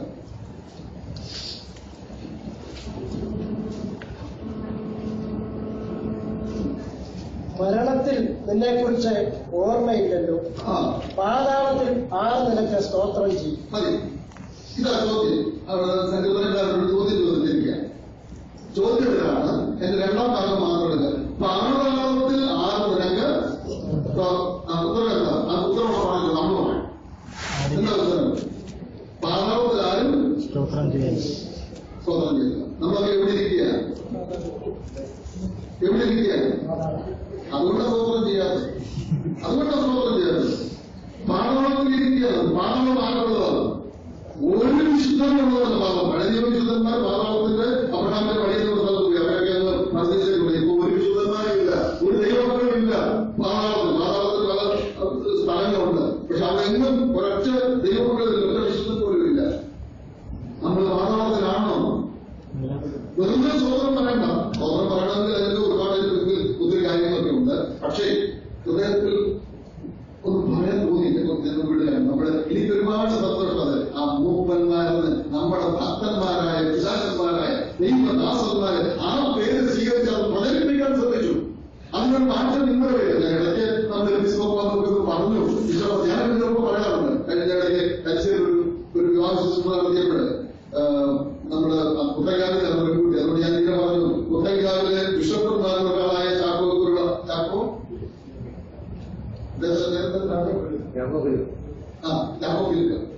എന്ന് പറഞ്ഞാൽ കാരണം ഒരുപാട് യാക്കോബക്കാരോട് വന്നിട്ടുണ്ട്. അപ്പൊ അവർക്ക് ഒരു ഇംപ്രഷൻ ഉണ്ടാകാൻ വേണ്ടി, അവർക്കൊന്ന് മനസ്സിലാക്കാൻ വേണ്ടി ഞാൻ വാങ്ങുന്നത് അങ്ങനെ സന്ദർഭോചിതമായിട്ട് ഉപയോഗിക്കാം. അല്ലെങ്കിൽ ലാളിത്യമായ പേരിന്റെ വളരെ അനുഗ്രഹമാണ്. ദൈവം നമ്മെ സഹായിക്കുക. ഇനി നമുക്കുള്ള സമയം കൊണ്ട് മൂപ്പന്മാരുടെ ശുശ്രൂഷകൾ എന്നുള്ള വിഷയത്തിലേക്ക് പോകാം. നമ്മൾ ചിന്തിച്ച പോലെ മൂപ്പന്മാര്, ഇടയന്മാര്, അധ്യക്ഷന്മാര്, ഉപദേഷ്ടാക്കന്മാര്, ഇങ്ങനെ 4 പേരുകൾ എന്തുകൊണ്ടാണ് കൊടുത്തത് എന്ന് ചോദിച്ചാൽ ആ പേരുകളുമായി ബന്ധപ്പെട്ട ശുശ്രൂഷകൾ ഉണ്ട്. അതുകൊണ്ട് അപ്പൊ ആളുകളിലേക്കാണ് ചിന്തിക്കാൻ പോകുന്നത്. മൂപ്പന്മാരെന്ന പേര് കൊണ്ട് ഉദ്ദേശിക്കുന്ന ശുശ്രൂഷകൾ എന്താണ്? ഇടയന്മാരെന്ന പേരുകൾ കൊണ്ട് ദൈവം ഉദ്ദേശിക്കുന്ന ശുശ്രൂഷകൾ എന്താണ്? അധ്യക്ഷന്മാരെന്ന പേര് കൊണ്ട് ദൈവം ഉദ്ദേശിക്കുന്ന ശുശ്രൂഷകൾ എന്താണ്? ഉപദേഷ്ടാക്കന്മാരെന്ന പേരുകൾ കൊണ്ട് ദൈവം ഉദ്ദേശിക്കുന്ന ശുശ്രൂഷകൾ എന്താണ് എന്ന് പറഞ്ഞ് അവസാനിപ്പിക്കാം എന്ന് ഞാൻ വിചാരിക്കാം. ഒന്നാമതായിട്ട് മൂപ്പന്മാർ. നമ്മൾ വായിച്ച ഒരു വാക്യം 1 Timothy 5:17 പലപ്പോൾ വായിച്ചതാണ്. എങ്കിലും നമ്മൾ വായിക്കും. മൂപ്പന്മാരോട് പറയുന്ന ഭാഗം എന്നുള്ളതല്ലേ 5 പറയാം. നന്നായി ഭരിക്കുന്ന മൂപ്പന്മാരെ പ്രത്യേകം വചനത്തിലും ഉപദേശത്തിലും അധ്വാനിക്കുന്നവരെ തന്നെ. അപ്പൊ മൂപ്പന്മാരെ പറ്റിയുള്ള പറഞ്ഞിരിക്കുന്നത് അവർ വചനത്തിലും ഉപദേശത്തിലും അധ്വാനിക്കുന്നവരാണ്. മൂപ്പന്മാർ വചനത്തിലും ഉപദേശത്തിലും എന്ന് പറഞ്ഞാൽ ദൈവവചനം, ദൈവത്തിന്റെ ഉപദേശ സത്യങ്ങൾ അധ്വാനിച്ച് പഠിക്കുകയും ആ സ്ഥലം സഭയിൽ എന്ത് ചെയ്തിരിക്കണം? പഠിപ്പിച്ചിരിക്കണം. ദൈവത്തിന്റെ സ്ഥലം സഭയെ പഠിപ്പിച്ചിരിക്കണം എന്ന് പറഞ്ഞാൽ വേറെ പഠിക്കണമെന്നല്ല. അതിനൊരു ക്ലാസ് വെച്ചിട്ട് വന്നാൽ വന്നില്ലേ വന്ന് പഠിപ്പിച്ചേ അടങ്ങൂ എന്ന് പറഞ്ഞാൽ ഇങ്ങോട്ട് വന്നില്ലേ അങ്ങോട്ട് പോകണം. അവരുടെ വീട്ടിൽ ചേരണം, അവരുടെ സമയമനുസരിച്ച് ചെല്ലണം, അവരെ പഠിപ്പിക്കണം, അവരുടെ കൂടെ ഇരിക്കണം, സഭയിൽ പരീക്ഷ എഴുതണം, സഭയിൽ അവർക്ക് ഹോംവർക്ക് കൊടുക്കണം, സഭയിൽ പ്രൊജക്ട് വർക്ക് കൊടുക്കണം, സഭയെന്ന് പറയുന്നത് അതിന്റെ പ്രാധാന്യം നമ്മൾ കണ്ടു. ദൈവസഭയിലുള്ളവര് പഠനം പഠിക്കാതിരിക്കുക അത് നടക്കുന്ന കാര്യമല്ല. പ്രത്യേകിച്ച് ഞാൻ ഓർപ്പിക്കാനുള്ള കാര്യമാണ്. വിഷമമായിട്ട് വേറെ അവർക്ക് ഓർമ്മയില്ലെന്ന് പറയുന്നവരുടെ വേറെ ഒരു പ്രധാനമായി തിരിക്കണമെങ്കിൽ ദൈവത്തിന്റെ വചനം പഠിച്ചേ പറ്റത്തുള്ളൂ. മറ്റേത് സഭയുടെ അംഗമായിരിക്കാൻ പഠിക്കാതിരിക്കുന്നതാണ്. എന്നാൽ പഠിച്ചേ പറ്റുകയുള്ളൂ. അവരുടെ പഠിപ്പിക്കാനുള്ള സഭയുടെ മൂപ്പന്മാരുള്ളതാണ്. അവർ വീട്ടിൽ ചെന്ന് പഠിപ്പിക്കണം, ഇങ്ങോട്ട് വന്നിട്ട് അങ്ങോട്ട് ചെന്ന് പഠിപ്പിക്കണം, അവരുടെ സമയം വേണ്ടി ചെന്ന് പഠിപ്പിക്കണം, എന്തിനു പഠിപ്പിക്കണം. അവർ ഞാൻ പറയുന്നത് ഹോംവർക്ക് എടുക്കണം, പ്രൊജക്ട് വർക്ക് കൊടുക്കണം, പരീക്ഷ എഴുതണം, അത് ജയിക്കുന്നവർക്ക് സമ്മാനങ്ങൾ കൊടുക്കണം, എംപോസിറ്റ് എഴുതിക്കണം. ഞാൻ എഴുതിയിട്ടുണ്ട് എംപോസിറ്റ്, എടപ്പോ സമയം ഞാൻ എംപോസിറ്റ് എഴുതിയിട്ടുണ്ട്. എങ്ങനെ വിടാൻ പറ്റത്തില്ല. നമുക്കത് ഉപേക്ഷിക്കാൻ പോവാം. വേണ്ടേ പഠിക്കട്ടെ. നമ്മളൊരു മെഡിക്കൽ ക്ലാസ് പഠിച്ചു, ആരെങ്കിലും വിളിച്ചു, നമ്മൾ ഉപദേശത്തിൽ പഠിപ്പിക്കാൻ പഠിച്ചു. നോ, പഠിക്കാതെ പറ്റത്തില്ല, പഠിപ്പിച്ചേ പറ്റൂ. അതിനെന്തൊക്കെ മാർഗങ്ങൾ ചെയ്യാമോ അതെല്ലാം ചെയ്യണം. ചെയ്യുന്നുണ്ട് അവരെ വചന സത്യങ്ങൾ പഠിപ്പിക്കാനുള്ള ഉത്തരവാദിത്വം മൂപ്പന്മാർക്കുള്ളതാണ്. അതാണ് അവിടെ വചനത്തിലും ഉപദേശത്തിലും അധ്വാനിക്കുക. അവരെ വാക്യം വായിക്കാം. 1 Petrus 5:5.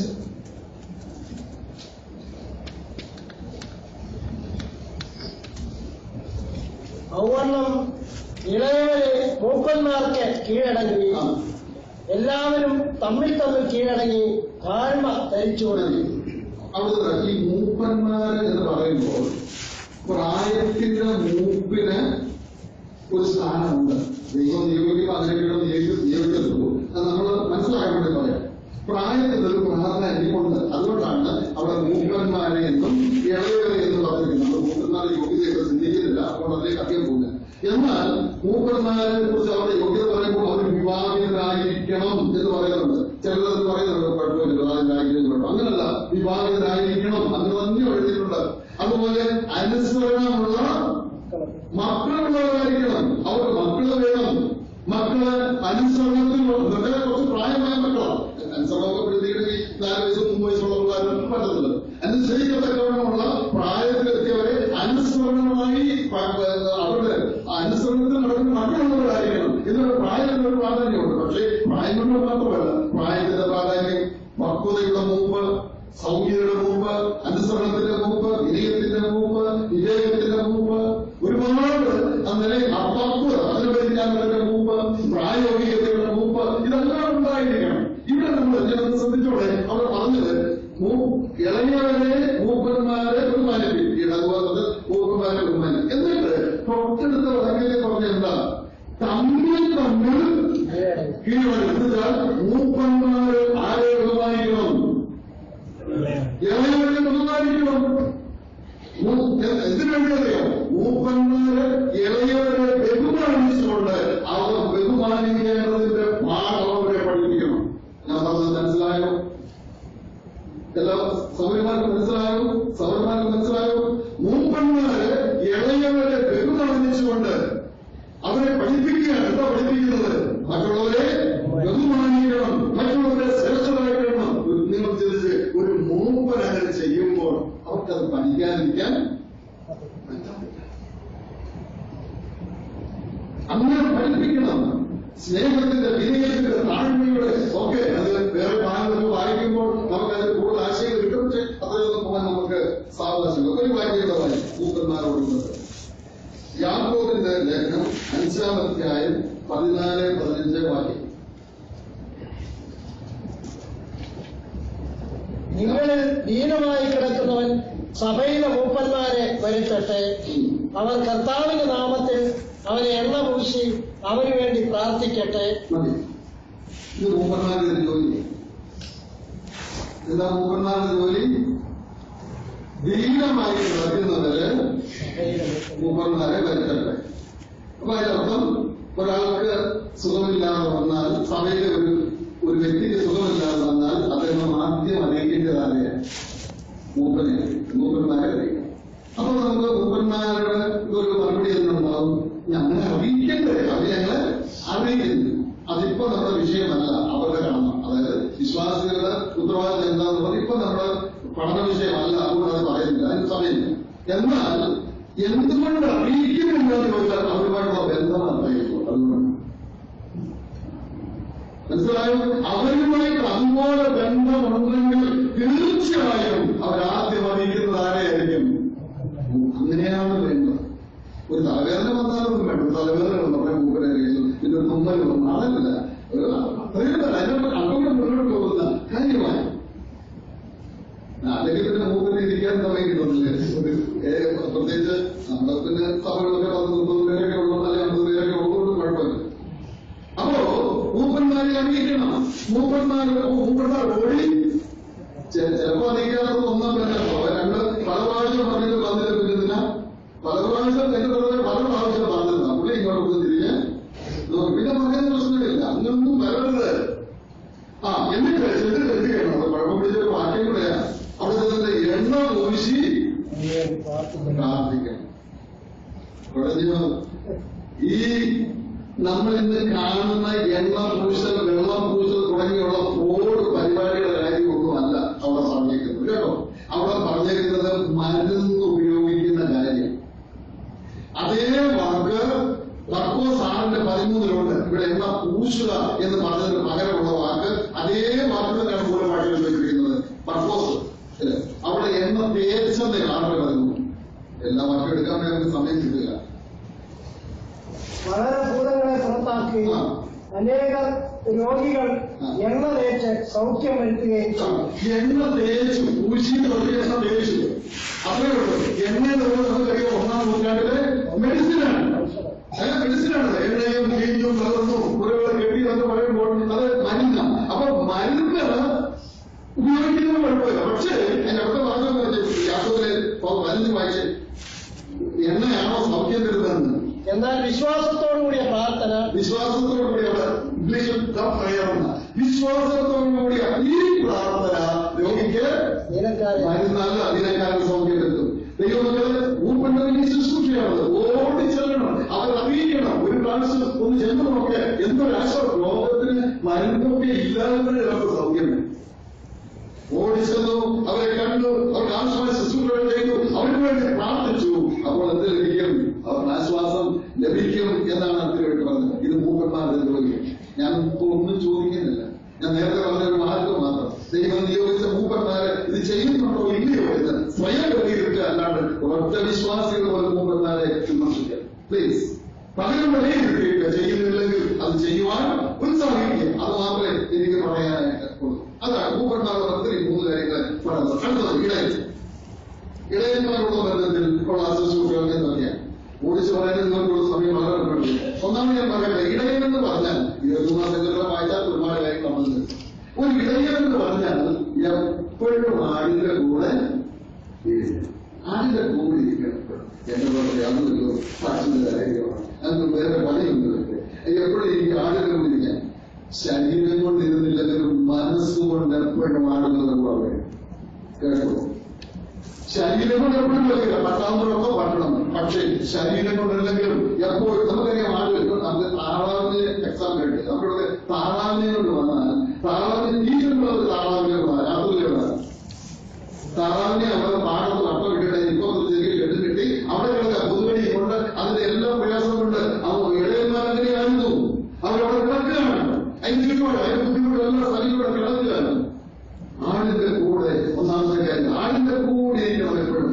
മനസ്സുകൊണ്ട് അവരോട് ഉണ്ടായിരിക്കും. രണ്ടാമത് ആടിന്റെ കൂടെ ഇരിക്കും, ആടിനെ പേര് പരിപോഷിക്കും, ആഹാരം ചെയ്തുകൊണ്ടിരിക്കും. അങ്ങനെ ഇരിക്കുമ്പോൾ ചില രണ്ടാളുകൾ തമ്മിൽ ചില ഇടിച്ചത്, ആടുകൾ തമ്മിൽ ഇടിക്കും, ആടുകൾ തോന്നുക.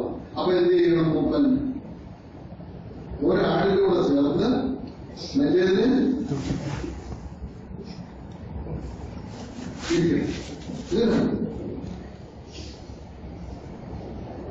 അതിന്റെ ഇടയ്ക്ക് കയറുന്നത് ഇടിയോളം മൂപ്പന്മാരെയും പറയട്ടെ.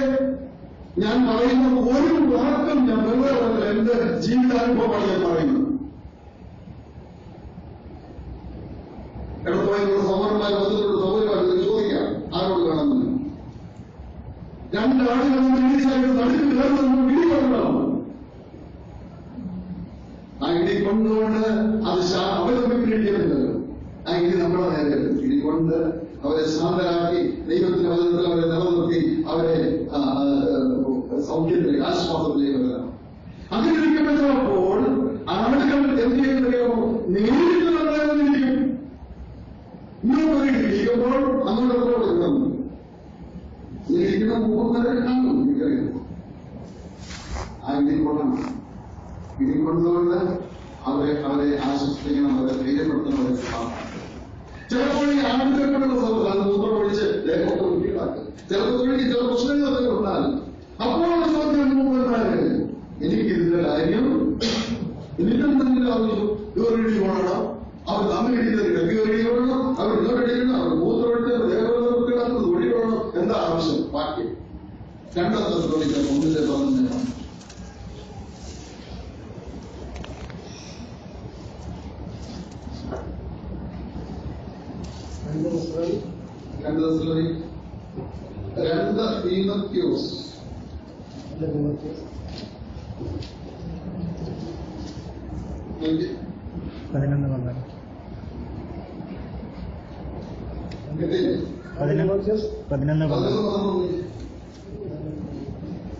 ആ സുവിശേഷത്തെ ഞാൻ പ്രസംഗിയും അപ്പോസ്തലനും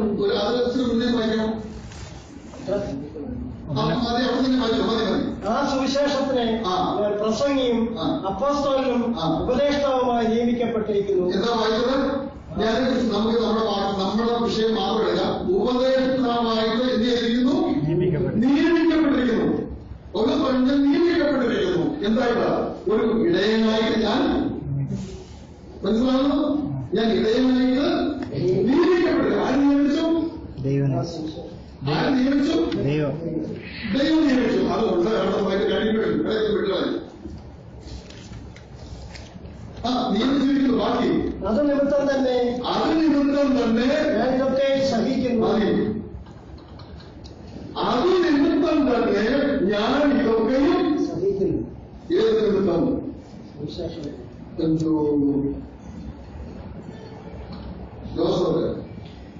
അങ്ങനെയാണ്. ഏത് നിമിത്തം?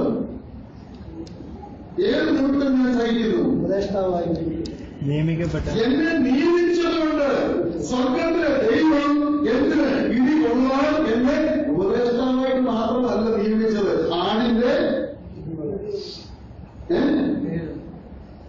എനിക്ക് ഉപദേഷ്ടാവാണ്. ഇടിയൊന്നും എനിക്ക് ഇതിനൊന്നും പറയാൻ സമയം കൊണ്ടാകും. ഞാൻ എന്തൊക്കെ പറഞ്ഞ ആ കാര്യം മുന്നോട്ട് വരും. എനിക്ക് ഉപദേഷ്ടാവാകണം, എനിക്ക് മൂപ്പനാകണം. അതൊക്കെ എനിക്ക് ഇഷ്ടമുള്ള ദൈവത്തെ നിയമിച്ച് വളർത്തണം. എനിക്ക് ഇടിയൊന്നും കൊള്ളാൻ പറ്റുകയില്ല. മൂപ്പനായോ ഇടി കൊണ്ടേ പറ്റൂ, ദൈവം നിയമിച്ചോ ഇടി കൊണ്ടേ പറ്റൂ, അതിന് തൊഴിൽ കൊണ്ടേ പറ്റൂ, അതിന് മൂത്രമൊഴികളൊക്കെ അനുഭവിച്ചേ പറ്റുന്നുള്ളൂ. അത് ഇടയനായതുകൊണ്ട് ചെയ്തേ പറ്റുക. മനസ്സിലായോ? അപ്പോൾ ഇടയൻ എന്ന നിലയിൽ ആളുകളോടുള്ള ബന്ധത്തിലൊന്ന് നമ്മൾ ഉപകാര ഒന്ന് പറഞ്ഞ സഹോദരന്മാരെ സഹിക്കണം. നമ്മൾ ഈ സ്തോത്രം ചെയ്യുന്ന പോലെയാണ് പറയാനൊക്കെ നമുക്ക് ഒരിക്കലും മടിയില്ല. ഒന്ന് ഇപ്പൊ പൊളിക്കിട്ട് പിന്നെ പൊളിക്കാതെ വരുന്ന സമയം കൊണ്ട് ഞായറ്റാലും പൊളിക്കത്തില്ല കേട്ടോ. അതൊക്കെ വരാതെ ഇന്നലെ മുമ്പ് എഴുതുന്നത്. അടുത്തത് നമ്മേക്കത്തിൽ വായിക്കണം. യോഹന്നാൻ 10:11 ഇടയനോട് പറഞ്ഞത് അവിടെ പറയുന്നത് ഞാൻ നല്ല ഇടയനാണ്. നല്ല ഇടയൻ ആളുകൾക്ക് വേണ്ടി ജീവൻ. കർത്താവ് പറഞ്ഞതാണ് നല്ല ഇടയൻ നമ്മളിപ്പോ ഇത് നമ്മൾ ഇടയനാക്കി വെച്ചുള്ള ദൈവം. അപ്പൊ ഇടയന്മാർ എന്ത് ചെയ്യണം? ആളുകൾക്ക് വേണ്ടി മനസ്സുണ്ടോ? ശരിക്കും മനസ്സുണ്ടോ? ആർക്ക് പറയാൻ പറ്റും? ഇവിടെ ഒരു അറ്റാക്ക് വന്നാൽ, ഈ സഭകളിലേക്ക് ഒരു അറ്റാക്ക് വന്നാൽ എന്റെ കഴുത്ത് കുറിച്ചല്ലാതെ ഇവിടുത്തെ ഒരു സഭയിൽ തൊഴിലില്ലാതെ പറയാൻ ആർക്ക് മനസ്സുണ്ട്? ആർക്ക് പറയുന്നത്? പക്ഷെ ഇവിടെ ഒരു പ്രശ്നമില്ല. 3 ആഴ്ച മുമ്പ് ഞങ്ങൾ ഞങ്ങളുടെ സഭാകളിലെല്ലാം കല്ലറകളിൽ മറുപടി ഉണ്ടാകും. 3 ആഴ്ച മുമ്പ് ഉണ്ടായി. എത്രയോ ഒന്നല്ല, കല്ലറ മതിലടിച്ചു, അതിനോടൊപ്പം മതിലെല്ലാം പോസ്റ്റ് ഒട്ടിച്ചു. ദേവന്മാർക്കെതിരെ പ്രവർത്തിക്കുന്ന മാസ്റ്റർമാരെ കൈകാര്യം എത്രയോ പോസ്റ്റുകൾ മാർഗം കൊണ്ടില്ല. അതിന് എന്തുമാത്രം പ്രശ്നങ്ങൾ. പക്ഷേ സഭയിലുള്ളവർക്കറിയാം, എന്റെ കഴുത്ത് മുറിക്കാതെ, എന്റെ ശ്രമത്തിൽ ചവിട്ടിയല്ലാതെ സഭയിലുള്ള ഒറ്റയൊരാളെ തൊടുവാൻ ഞാൻ അനുവദിക്കത്തില്ല. കൃഷ്ണകുടിച്ച പ്രസംഗിച്ച കൺവെൻഷന് 16 പേരാണ് പറഞ്ഞത്. ഞാൻ പുറത്ത് പോകേണ്ടത് ഇപ്പൊ പ്രസംഗം നിർത്തത്തിലെന്ന് പറഞ്ഞു. കന്യാമല്ല, പ്രസംഗം നിർത്തുകയാണെന്ന് പറഞ്ഞു. ഇത് കഴിക്കാമെന്ന് പറഞ്ഞു, അടിച്ചുപോകാന്ന് പറഞ്ഞു. അത്രയും പറഞ്ഞാൽ വിടില്ല. അതിന്റെ കൂടുതൽ ആൾക്കാരിലൊക്കെ പറയാൻ നമ്മൾ സമയം നിൽക്കുക. ദൈവമക്കളെ, ഇടയന്മാരൊക്കെ വെച്ചിട്ട് ദൈവം വെച്ചിട്ട് നമ്മൾ ഒന്നിട്ടല്ലാതെ നമ്മുടെ സഭയിലുള്ള നമ്മുടെ കൂട്ടുവിശ്വാസികൾ ഒരാളെ തൊടാൻ എന്ത് ചെയ്യാൻ പാടില്ല. തീരുമാനം എടുക്കുമോ? ധൈര്യമായിട്ട് തീരുമാനം എടുക്കുമോ? അതോ ആളുകൾ ചെന്നായി വരുന്നത് കാണുമ്പോൾ വിദേശം ഞാൻ പറഞ്ഞതൊക്കെ ചിലപ്പോൾ പ്രാവർത്തികമായേക്കാം. പേടിപ്പിക്കാൻ വേണ്ടി പറയല്ല. IS ഒക്കെ വളർന്നുകൊണ്ടിരിക്കുകയാണ്. ഇന്ത്യ 5 വർഷത്തിലുള്ള അവരുടെ കൈപ്പിടി ഒതുക്കുമെന്നാണ് അവർ പറയുന്നത്. അതുകൊണ്ടല്ല ദൈവത്തിന്റെ സൂക്ഷിക്കുക, ദൈവം സഹായിക്കട്ടെ. ഈ 2 വാക്യങ്ങൾ വളരെ വേഗം വായിക്കേണ്ടതിനുള്ള ബന്ധത്തിൽ ഒന്ന് യെശയ്യാ പ്രവചനം 40 പറഞ്ഞു. യെശയ്യാ 40 പറഞ്ഞു.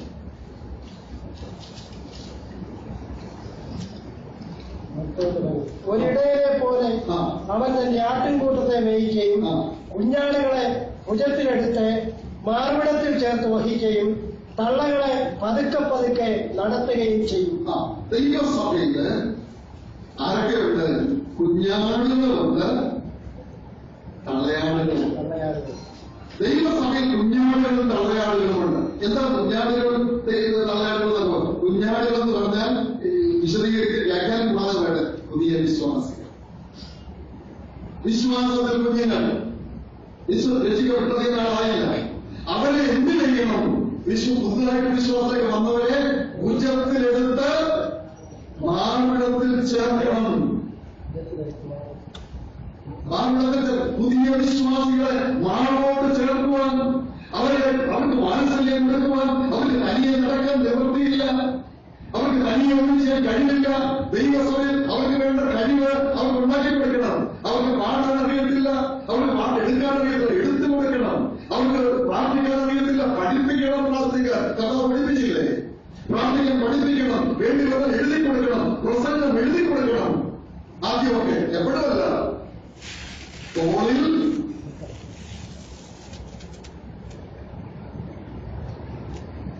കുഞ്ഞാടുകളെ തോളിലെടുക്കുവാൻ മനസ്സുള്ളവർക്ക് മൂപ്പനായിരിക്കാൻ കഴിയും. നമുക്ക് പിന്നെ അതിന്റെ ആവശ്യം വരുന്നത് എന്താ കാര്യം? കുഞ്ഞാടുകളൊന്നും ഇല്ല. നമ്മുടെ കുറെ കുഞ്ഞാടുകളെല്ലാം ഉണ്ടോ? പിന്നെ കുറെ തളയാടുകൾ മാത്രമാണ്. തളയാടുകൾ എന്ത് ചെയ്യണം? അവർ ബലഹീനരാണ്, പ്രായത്തിന്റെ ഓർമ്മക്കുറവ് ഒക്കെ വരും. ഇതൊക്കെ സഹിക്കണം. പറയുന്നത് തെറ്റ് വരും, പറയുന്നത് പ്രശ്നങ്ങൾ, തെറ്റും പ്രയാസങ്ങൾ ഒന്നും കിട്ടില്ല. അവർ വയ്യ, അവരെ പോയി കൊണ്ടുവിടണം. അവരെ പണികൾ കൈപിടിച്ച് കയറണം. അവർക്ക് നല്ലൊരു കസേര കൊടുക്കണം, അവർക്കിടയ്ക്ക് വെള്ളം കൊടുക്കണം. ആരാൾക്കുള്ള കാര്യം എനിക്ക് പറഞ്ഞു. മൂപ്പന്മാർക്ക് വിശ്വാസികൾ കൊടുക്കുന്ന ആണോ? പിന്നെ എന്താ പറഞ്ഞത്?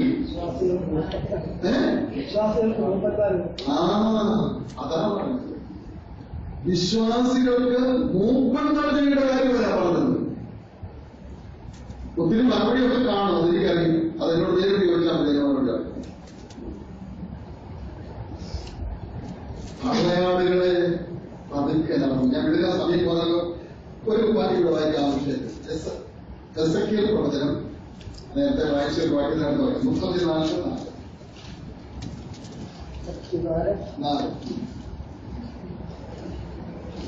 നിങ്ങൾ ബലഹീനമായതിനെ ശക്തീകരിക്കുകയോ ദീനം പിടിച്ചതിനെ ചികിത്സിക്കുകയോ ഒടിഞ്ഞതിനെ മുറിവ് കെട്ടുകയോ ചിതറിപ്പോയതിനെ തിരിച്ചു വരുത്തുകയോ കാണാതെ പോയതിനെ അന്വേഷിക്കുകയോ ചെയ്യാതെ കഠിനതയോടും ക്രൂരതയോടും കൂടെ അവയെ ഭരിച്ചിരിക്കുന്നു. ഇസ്രായേലിന്റെ മുൻഗണനപ്പറ്റിയ പറഞ്ഞിരുന്നത് അവർ ചെയ്യേണ്ടത് പലതും എന്ത് ചെയ്തില്ല, ചെയ്യുന്നില്ല. അപ്പൊ അതിലൂടെ നമുക്ക് പഠിക്കാനുള്ളത് എന്തൊക്കെയാണ് ചെയ്യുന്നത്. ഒന്നാണ് ഓരോന്നൊന്ന് പറഞ്ഞു. ഒന്നാമത്തേത് ബലഹീനമായതിനെ ശക്തിപ്പെടുത്തണം. നമ്മുടെ സ്ഥലം സഭയിൽ ബലഹീനമായവരുണ്ട്. ബലഹീനത എന്ന് പറഞ്ഞാൽ കഴിവില്ലാത്ത. വെളിപ്പാട് പുസ്തകത്തിൽ ഒരു വാക്യമുണ്ട്. വെളിപ്പാട് പുസ്തകം 2-ാം അധ്യായത്തിൽ 2-3 വാക്യങ്ങളൊക്കെ വായിക്കുമ്പോൾ എഫെസോസ് സഭയുടെ അനുഗ്രഹ നന്മകൾ പറയുമ്പോൾ 7 കാര്യങ്ങൾ പറയുമ്പോൾ നമുക്ക് സഹിഷ്ണുതയുണ്ടെന്ന് പറയുന്നുണ്ട്. കൊള്ളരുതാത്തവരെ നിങ്ങൾക്ക് സഹിച്ചുകൂടാഞ്ഞതും ഞാൻ അറിയുന്നു. കൊള്ളരുതാത്തവരെ എന്ത് ചെയ്യണം? അവരെ സഹിക്കരുത്. അപ്പൊ എന്ത് ചെയ്യണം? പിന്നെ അവരെ എടുത്ത് അപ്പോഴേ പുറത്ത് ഇങ്ങനെയല്ല. ഇല്ല, കൊള്ളരുതാത്തവർ പറഞ്ഞാൽ സഭയ്ക്ക് പ്രയോജനമില്ലാത്തവർ. അവർക്ക് സഭയ്ക്ക് പ്രയോജനമായി ഒന്നും ചെയ്യുന്നില്ല. അവരോട് സഹിഷ്ണുത കാണിക്കരുത്. അങ്ങനെ തന്നെ ഇരുന്നോട്ടൊന്നും വിചാരിക്കരുത്. അവരെ ആരാക്കി മാറ്റണം. സഭയ്ക്ക് പ്രയോജനമുള്ളവരാക്കി അവരെ മാറ്റണം. അതാണ് ബലഹീനരെ ശക്തിപ്പെടുത്തണം. എങ്ങനെ? ഏതൊക്കെ നിലയിലാണ് അവരെ വളരെ ഇപ്പൊ നിർത്തിയുള്ളൂ. അവർ പ്രാർത്ഥനയോടുകൂടെ അവരുടെ കൂടെ ഇരുന്ന് അവരെ സഹായിച്ച് കൈപിടിച്ച് നടത്തി ഏതൊക്കെ നിലയിലായാലും അവരെ കൊള്ളാവുന്നവരായി അവരെ സഭയിൽ ശക്തന്മാരാക്കി മാറ്റണം. രണ്ടാമത്തെ ദീനം പിടിച്ചതിനെ ചികിത്സിക്കണം. ദീനം പിടിച്ചതിന് ചില ദീനം പിടിച്ചവരുണ്ട്. പാപരോഗത്തിന് ചില പാപ സ്വഭാവങ്ങളുള്ളവരുണ്ട്. അവരെ എന്ത് ചെയ്യണം? അവരെ ചികിത്സിക്കണം.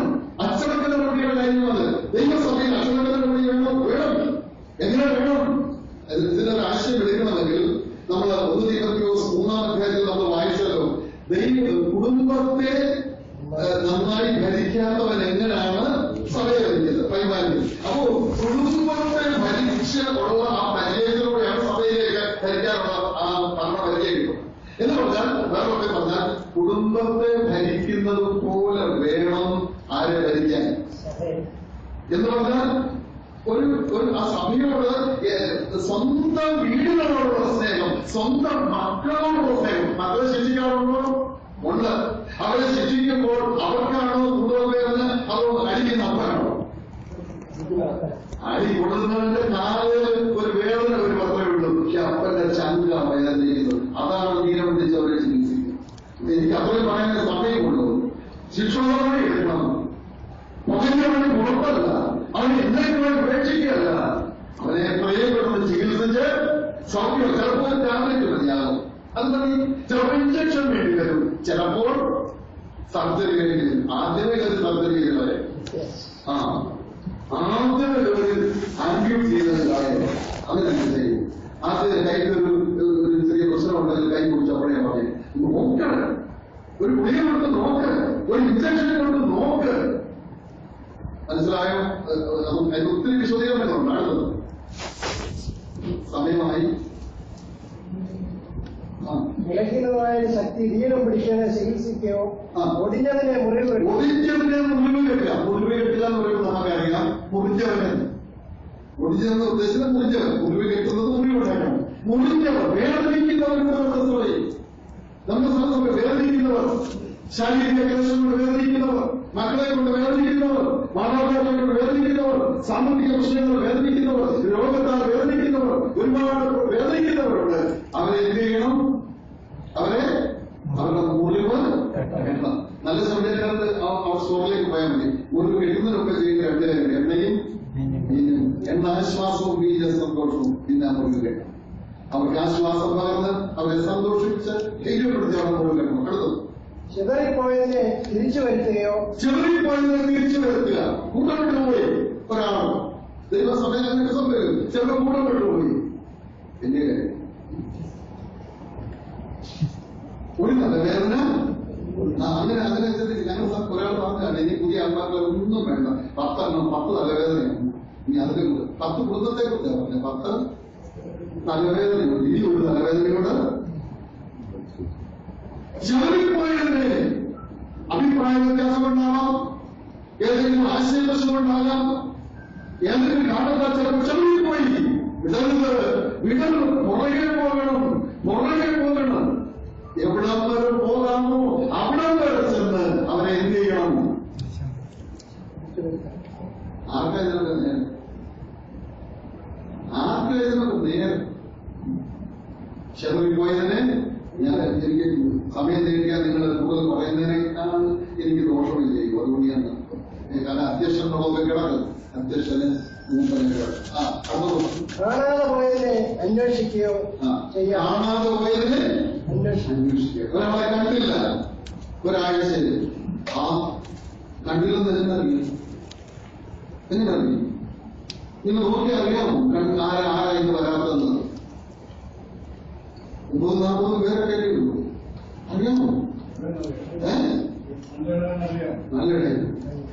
നല്ലിടയാണ് ഒറ്റ നടന്നത് 100 ആളുള്ളിടത്ത് ഒരെണ്ണത്തിനെ കാണാൻ പോയിട്ട് നേരെ 4-1 പോയെങ്കിൽ അറിയാൻ എളുപ്പം, 10-1 എളുപ്പം, 100 അറിയാൻ ഇച്ചിരി പ്രയാസം. പക്ഷെ അറിഞ്ഞു, അതാണ് കാര്യം.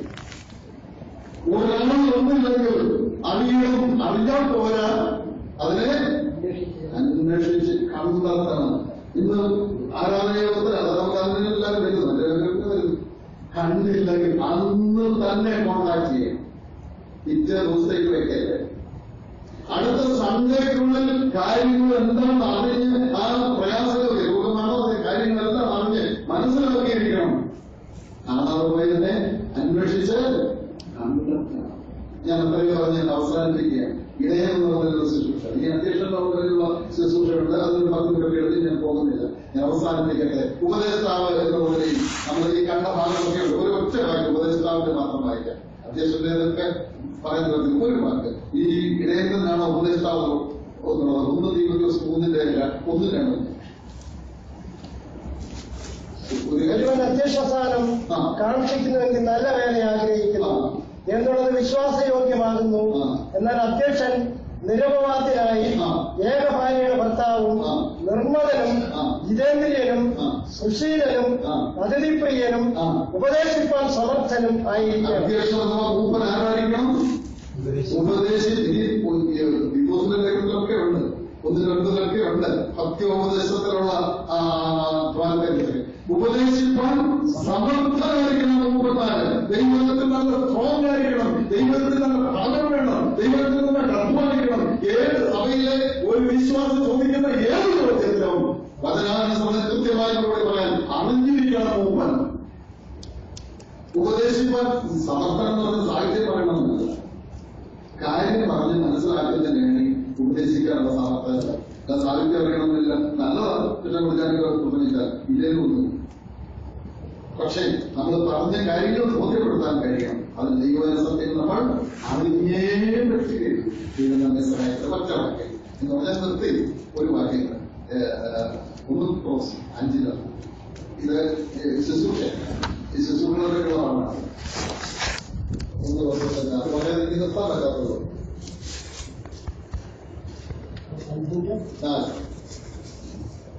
എന്നാൽ ഇടയശ്രേഷ്ഠൻ പ്രത്യക്ഷനാകുമ്പോൾ നിങ്ങൾ തേജസ്സിന്റെ വാടാത്ത കിരീടം. ആരോടാ പറഞ്ഞേക്കുന്നത്? ജോസഫ് ആരോടാ പറഞ്ഞേക്കുന്നത്? ഈ പറഞ്ഞേക്കുന്നത് ആരാ? ജോസഫ് പറയണ്ടേ? മൂപ്പന്മാരോട് പറഞ്ഞേക്കുന്നത്. ഇത് ഈ കിരീടത്തിൽ എല്ലാവരും ആഗ്രഹിച്ചിരിക്കണം. എല്ലാവരും തെരഞ്ഞെടുത്തത് അക്കരയ്ക്ക് യാത്ര ചെയ്യും, ജീവനസഞ്ചാരി തരുന്നതിന് കിരീടം ഒന്നെന്നോ ഒക്കെ പറഞ്ഞ് തെറ്റെല്ലാം പാടി ഇരിക്കും. ഇതൊന്നും നമുക്കുള്ളത്, അതെല്ലാവർക്കും ഉള്ളത് അല്ല, ആർക്കുള്ളതാണ്? മൂപ്പന്മാർക്കുള്ളതാണത്. മൂപ്പന്മാർക്കുള്ളതാണ്. ദൈവം നിയോഗിച്ചാക്കിയ മൂപ്പന്മാർ ദൈവം ഏൽപ്പിച്ച ജോലി വിശ്വാസത്തോടെ ചെയ്താണ്. അവർക്ക് പ്രത്യേകം കരുതി വെച്ചിരിക്കുന്ന കിരീടമാണ് തേജസ്സിന്റെ. ആഗ്രഹിക്കുന്നു എല്ലാ മൂപ്പന്മാരും ദൈവത്താൽ നിയോഗിക്കപ്പെട്ട സകല മൂപ്പന്മാരും ഈ കിരീടം നഷ്ടപ്പെടരുത്. ഈ കിരീടം നഷ്ടപ്പെടരുത്, ഈ കിരീടം നഷ്ടപ്പെടരുത്. ഈ കിരീടത്തിന് അർഹരായി മുന്നോട്ട് പോകുവാൻ സ്വർഗത്തിലെ ദൈവം എവിടെയും ഇടയാവട്ടെ എന്ന് പ്രാർത്ഥിച്ചുകൊണ്ട് ആശംസിച്ചുകൊണ്ട് ഞാൻ എന്റെ വാക്കുകൾ